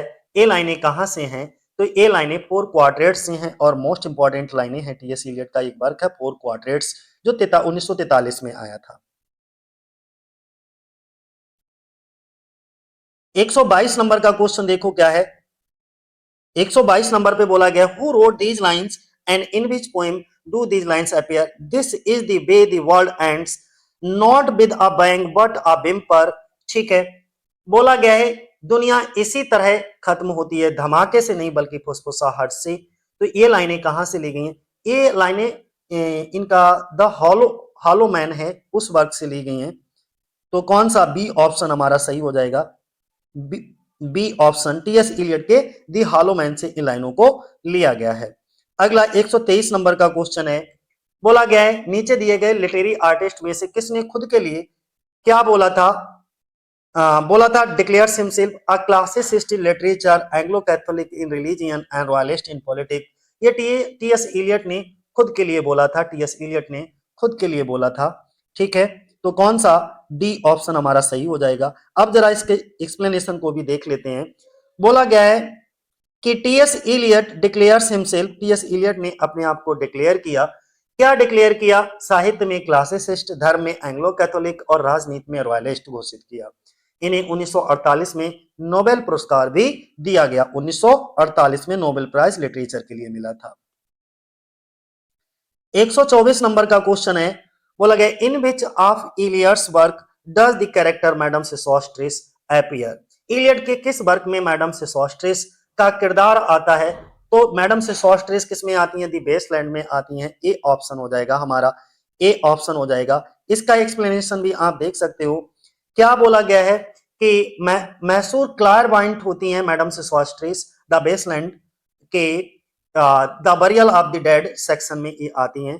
पहला ही सेक्शन है ब्यूरियल ऑफ द डेड। 125 नंबर का क्वेश्चन क्या है? 125 नंबर पे बोला गया है Eliot's critical notions dissociation of sensibility and objective correlative were derived from. Eliot का जो क्रिटिकल विचार है, dissociation of sensibility and objective correlative, कहां से लिए गए हैं? तो ये कहां से क्रिटिकल विचार लिए गए हैं? सी ऑप्शन हो जाएगा फ्रेंच राइटर्स से, फ्रेंच राइटर्स। इसका एक्सप्लेनेशन भी यही है कि इलियट ने क्रिटिकल विचार जो है वो फ्रेंच लेखकों से प्रभावित होकर लिए हैं।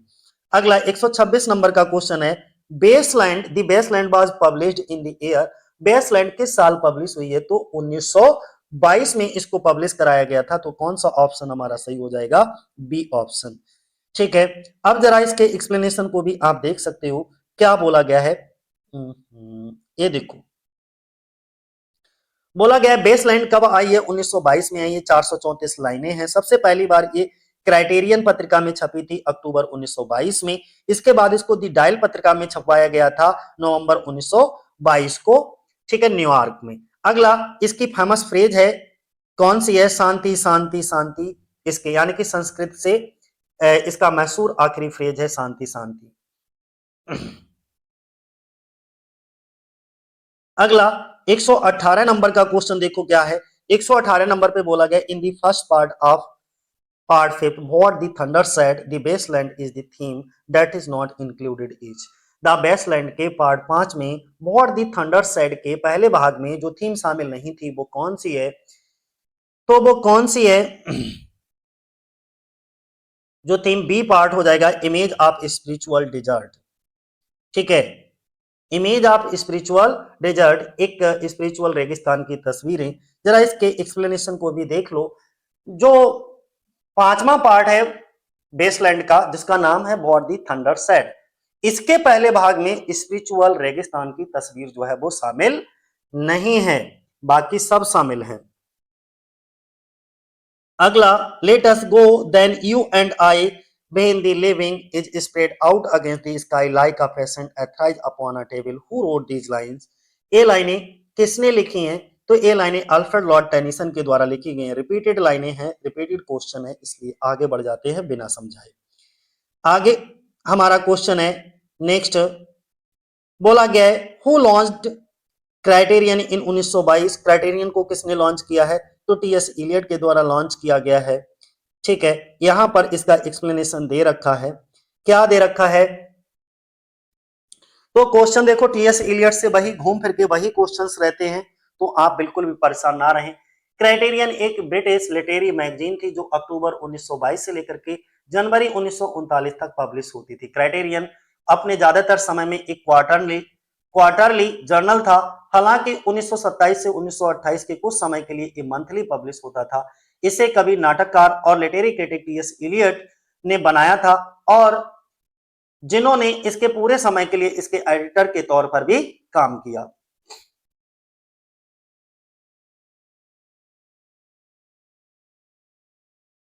अगली एक कुछ लाइनें हैं, बोली गई, B call the beginning is of in the end and to make an end to make the beginning, यानी कि जिसका टीएस इलियट कहते हैं कि जिसे हम शुरुआत कहते हैं वो अक्सर अंत होता है, और अंत करना ही शुरुआत होता है। तो ये टीएस इलियट की लाइनें हैं, लगभग 4 क्वाड्रेंट्स में ये लिखी गई हैं। ठीक है, तो कौन सा ऑप्शन हमारा हो जाएगा? 4 क्वाड्रेंट्स टीएस इलियट का, यानी कि बी ऑप्शन हो जाएगा ये, और 4 क्वाड्रेंट्स की हैं, तो इसलिए इसको थोड़ा सा डिटेल से समझ लो कि इसमें क्या बोला गया है। बोला गया है कि जैसे हम शुरुआत कहते हैं वो अक्सर अंत होता है, और अंत करना ही शुरुआत होता है। लिटिल गिडिंग में है, लिटिल गिडिंग 4 क्वार्टेट्स की चौथी और आखिरी कविता है, जो कविताओं की एक सीरीज है जो समय नजरिया,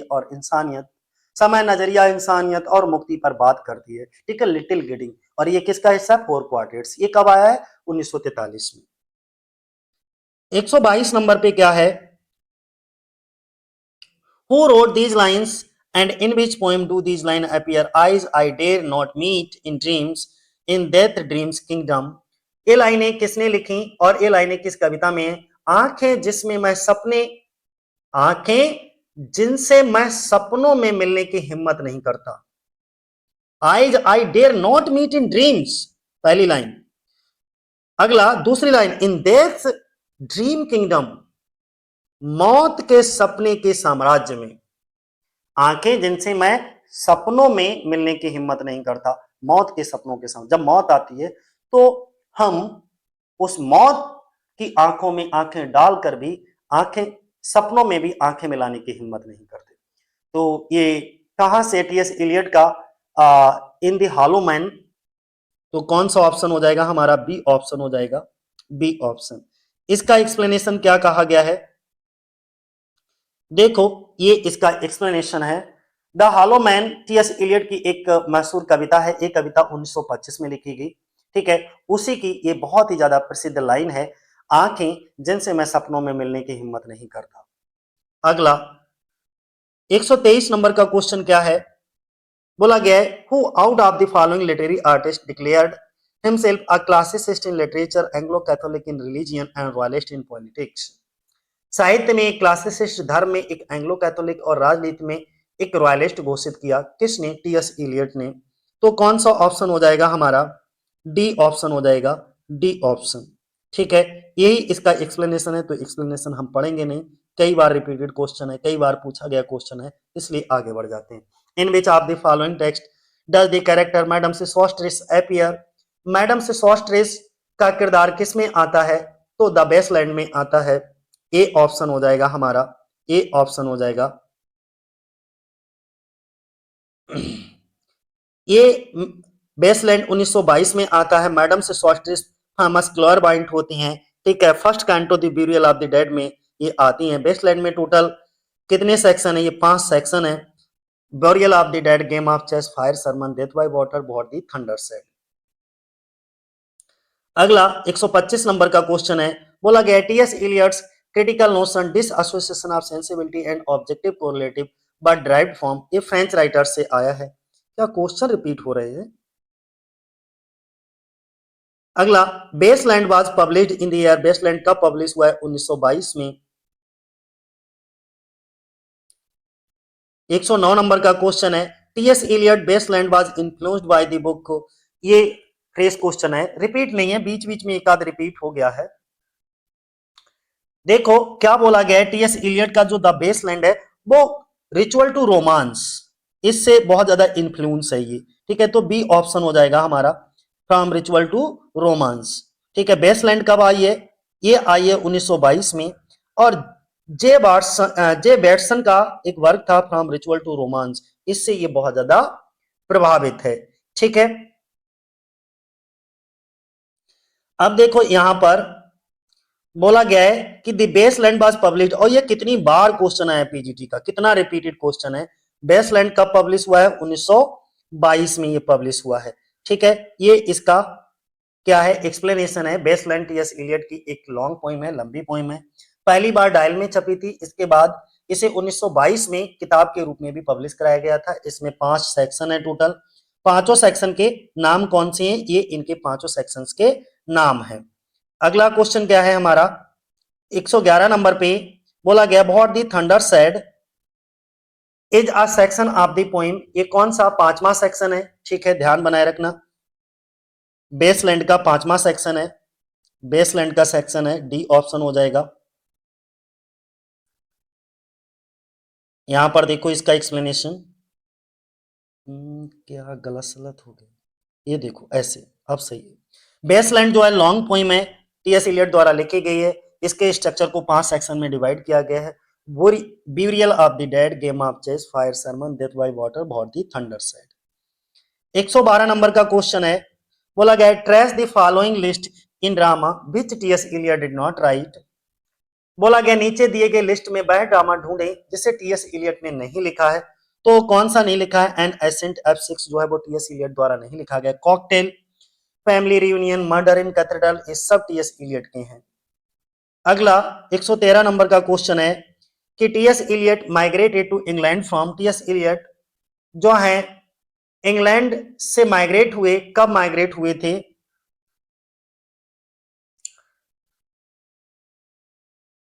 क्या थोड़ा अलग तरीके का है, यूएसए से इंग्लैंड माइग्रेट हुए थे ना। तो माइग्रेटेड टू इंग्लैंड, इंग्लैंड गए थे कहां से? यूएसए से, क्योंकि इनका जन्म तो अमेरिका में हुआ था। और फिर 1914 में ये इंग्लैंड चले गए, ठीक है। 1927 में इनको ब्रिटिश सिटीजनशिप मिल गई थी। ये है पूरा का पूरा। ठीक है, टीएस इलियट का जन्म कब हुआ था? 26 सितंबर 1888 को सेंट लुइस मिसौरी यूएसए में हुआ था। वे 1914 में 25 साल की उम्र में इंग्लैंड चले गए, वहीं बस गए, वहीं काम किया, वहीं शादी कर ली। 114 नंबर का क्वेश्चन क्या है? Love song of J Alfred Prufrock open with the line. ये love song of J Alfred Prufrock है, ये कौन सी लाइन से शुरू होता है? Let me not to the marriage of true mind, C option हो जाएगा। नहीं नहीं नहीं नहीं नहीं, let us go you, let us go then you and I, B option होगा, इस लाइन से होता है। ठीक है, ये इसका एक्सप्लेनेशन है, वही बात बोली गई है। लव सॉन्ग ऑफ जेलफ्रेड प्रूफॉक इन लाइनों से शुरू होता है, चलो फिर तुम और मैं। इन लाइनों का मतलब है हमें कहीं घूमने के लिए बुलाया जा रहा है। अगला क्वेश्चन है, TS Eliot was born in, TS Eliot का जन्म कहां हुआ था? तो यूनाइटेड स्टेट में इनका जन्म हुआ था। अगला क्वेश्चन क्या है हमारा? 116 नंबर पे, the crab image appears in. Crab image जो है, केकड़े की इमेज कहां नजर आती है? तो केकड़े की image love song of J Alfred Prufrock में नजर आती है। बेसलैंड टीएस इलियट की पोइम है, तो Wasteland, the Wasteland TS Eliot की कविता है, कितने लाइनों की है? 433 लाइनें। नहीं, एक ऑप्शन नहीं है, तो 430 पे चले जाओ। 118 नंबर का क्वेश्चन है हमारा, बोला गया है from where the epigraph the love song of J Alfred Prufrock. The love song of J Alfred Prufrock का एपिग्राफ कहां से लिया गया है? तो ये कहां से लिया गया है? इन्फर्नो से लिया गया है, इन्फर्नो। ठीक है, कांटो नंबर 27, दांते एलिग्री की ये है, इन्फर्नो दांते की द्वारा लिखी गई है। 19 नंबर का क्वेश्चन है, which of the following is not a poetic play by TS Eliot. TS Eliot में इनमें से कौन सा पोएटिक प्ले नहीं है? तो पोएटिक प्ले ये सभी हैं, इनके पोएटिक प्ले ही है। ठीक है, तो इनके ये सभी पोएटिक प्ले हैं, ध्यान रखना, टोटल 7 पोएटिक प्ले इन्होंने लिखे थे। अगला, ये ऑप्शन सही कर लेना। अगला क्वेश्चन है, the author of the essay tradition and individual talent. Tradition and individual talent का लेखक कौन है? तो टीएस इलियट का ये एक एसे है। ठीक है, अगला 121 नंबर का क्वेश्चन है, Shakespearean play termed as artistic failure by TS Eliot. ठीक है, बोला गया है कि टीएस इलियट द्वारा आर्टिस्टिक फेलियर कहे जाने वाले शेक्सपियर के नाटक कौन सा है? तो आर्टिस्टिक फेलियर किसको कहा था? हैमलेट को। ठीक है, आर्टिस्टिक सक्सेस किसको कहा था? मैकबेथ को।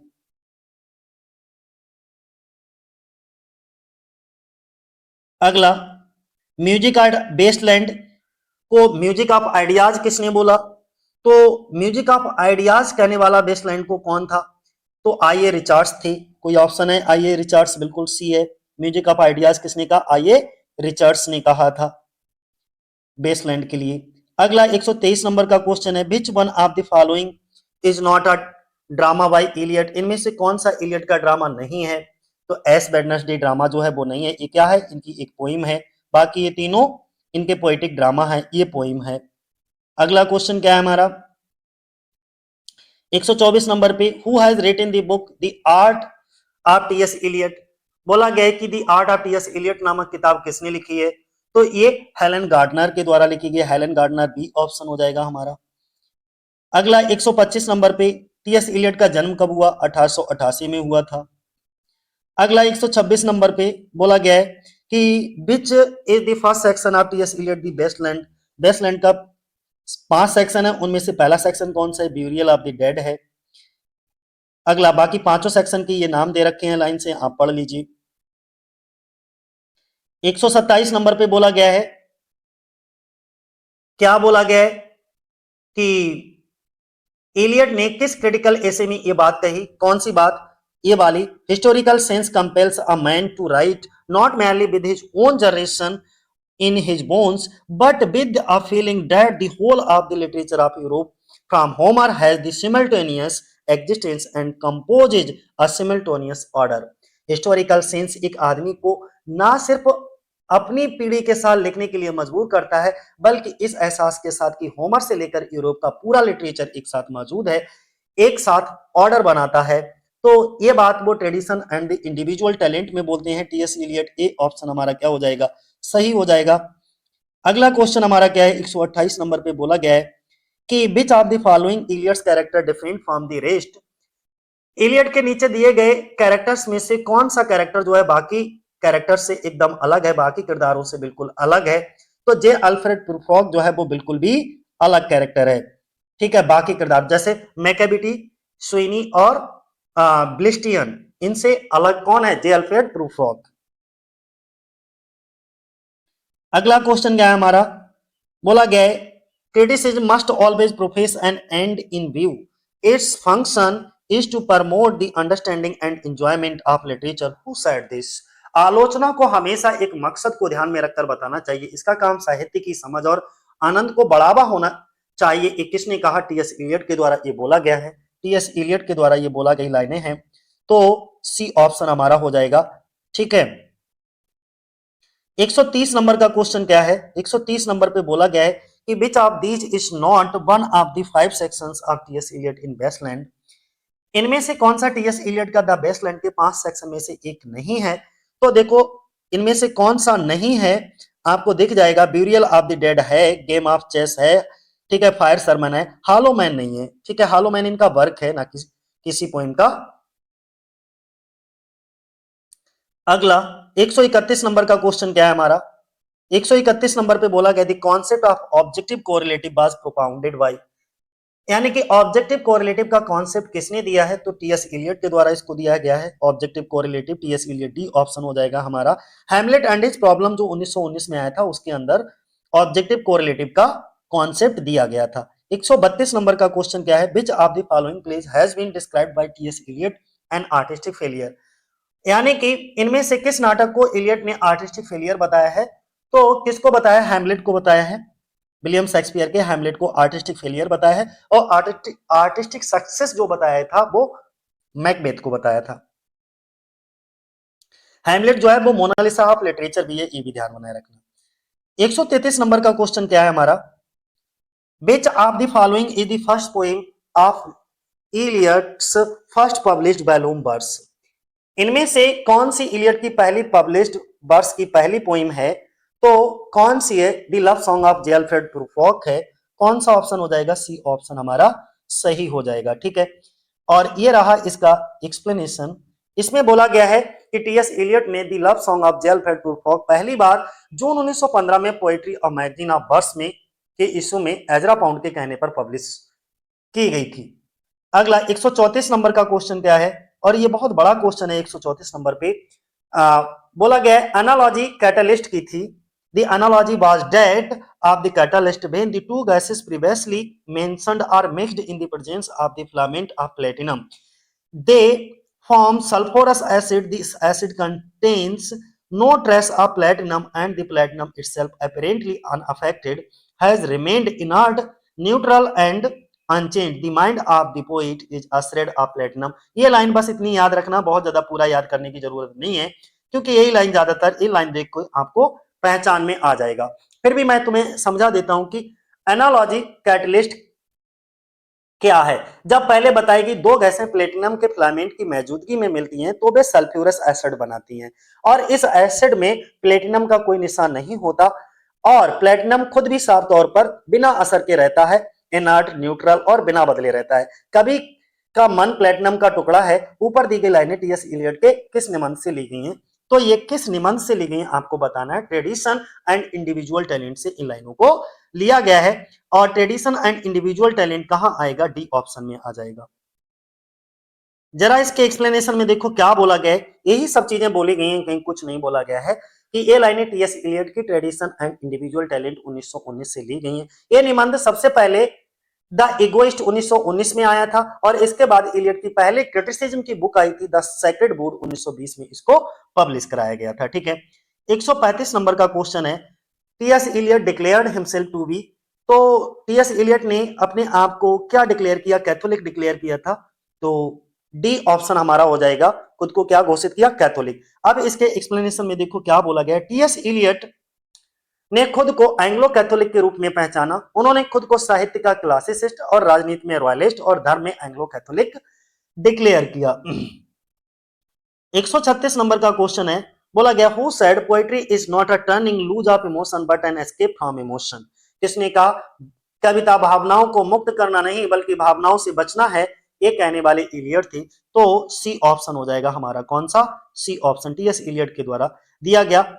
थ्योरी है और ये थ्योरी उन्होंने इम्पर्सनल पोएट्री में बात करते हैं और ये कंट्राडिक्टरी थी किसकी, जो मैं किसने, विलियम बर्ड्सवर्थ ने एक पोएट्री की डेफिनेशन दी थी स्पॉन्टेनियस ओवरफ्लो पावरफुल फीलिंग, उसके विरोध में थी ये। ठीक है, तो जरा इसके पूरे एक्सप्लेनेशन को एक बार यहां से देख सकते हो। टीएस इलियट की इम्पर्सनल पोएट्री के सिद्धांत को ये समझाती है, ठीक है, कि कविता भावनाओं को मुक्त करना नहीं बल्कि भावनाओं से बचना है। जबकि उन्होंने विलियम बर्ड्सवर्थ का एक सिद्धांत का खंडन भी किया था, कि क्या खंडन किया था, कौन से का, the spontaneous overflow of powerful feeling. ठीक है, अगला क्वेश्चन क्या है हमारा, 137 नंबर का क्वेश्चन है, बोला गया है 137 नंबर पे क्या बोला गया, in the family reunion TS Eliot Harry is mentally disturbed because he is. देखो, टीएस इलियट के हैरी मेंटली परेशान है, क्यों परेशान है वो आपको बताना। वह सोचता है कि उसकी पत्नी को जो है वो मार दिया गया है, यानी कि नॉट हैविंग, सॉरी कहां गया, बी, बी ये है, things he has killed his wife, कि उसने अपनी पत्नी को मार दिया है। ये फैमिली रियूनियन की बात हो रही है। एक्सप्लेनेशन में और अच्छा समझ आ जाएगा। क्या बोला गया, in the family reunion TS Eliot Harry is mentally disturbed because he thinks he has killed his wife. TS Eliot की द फैमिली रीयूनियन में हैरी मेंटली परेशान है क्योंकि उसको लगता है कि उसने अपनी पत्नी को मार दिया है। उसे इस बात का डर है कि उसने अपनी पत्नी को सिर्फ से धक्का दे दिया, प्ले में उसे गिल्ट महसूस होता रहता है, इसी बात को दिखाया गया है। 138 नंबर पे बोला गया है कि TS Eliot got the Nobel prize इन।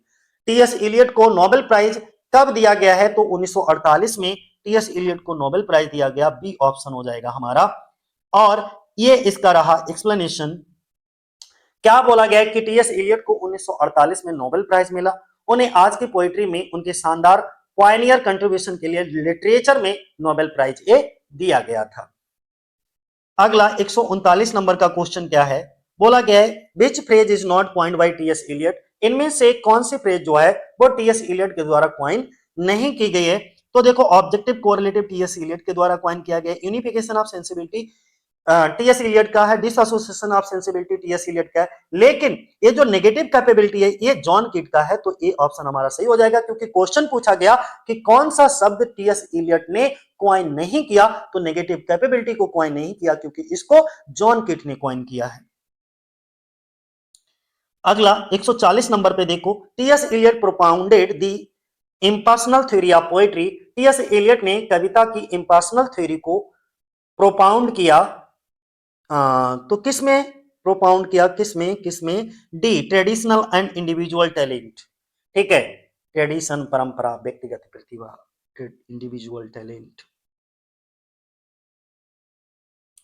1919 में आया था ये। ठीक है, इसमें क्या भरा जाएगा, तो अप्रैल इज द क्रूलेस्ट मंथ, यहां पे अप्रैल भर जाएगा। ठीक है, ये बेसलैंड की सबसे पहली लाइन है। अगला क्वेश्चन क्या है, बेसलैंड इज डेडिकेटेड टू, बेसलैंड किसको डेडिकेट है, तो एजरा पाउंड को डेडिकेट है।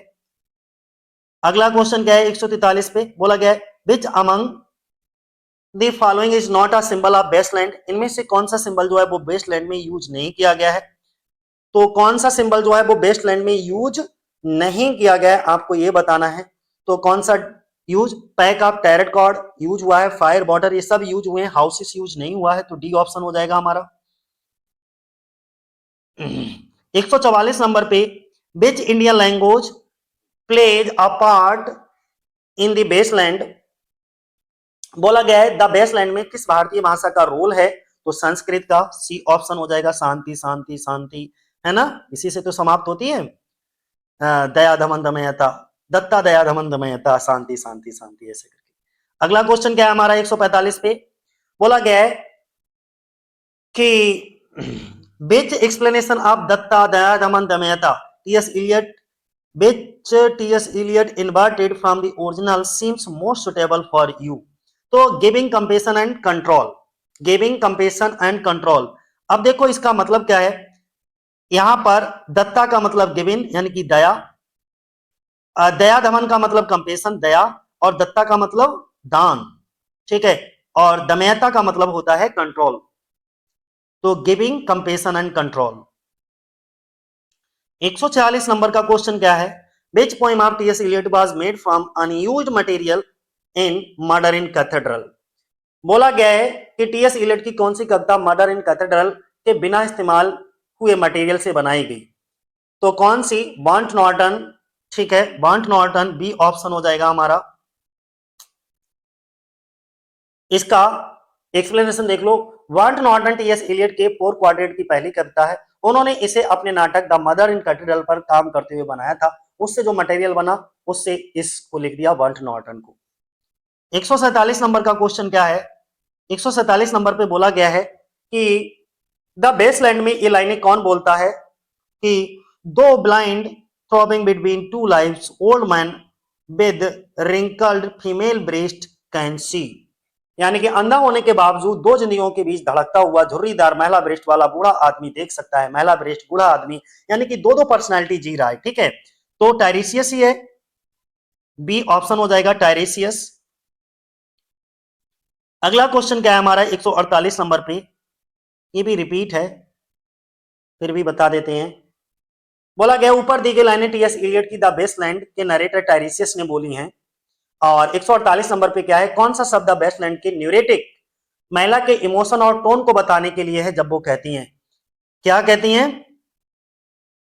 माई नर्व्स, वो कहती हैं my nerves are bad tonight, yes bad, stay with me, speak to me, why do you never speak, speak what are you thinking of, what thinking what, I never what you are thinking think.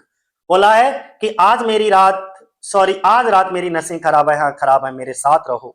इसका मतलब उसे डर लग रहा है, थोड़ा सा असहज महसूस कर रही है। मुझसे बात करो, तुम कभी बोलते क्यों नहीं हो, बोलो, तुम क्या सोच रहे हो, क्या सोच रहे हो, क्या, मुझे कभी नहीं पता कि तुम क्या सोच रहे हो, सोचो। तो इसमें अर्जेंट और एंजाइटी की बात की गई है, रिपीटेड लाइन है, ये समझा चुका हूं मैं, ये सभी रिपीटेड लाइन है।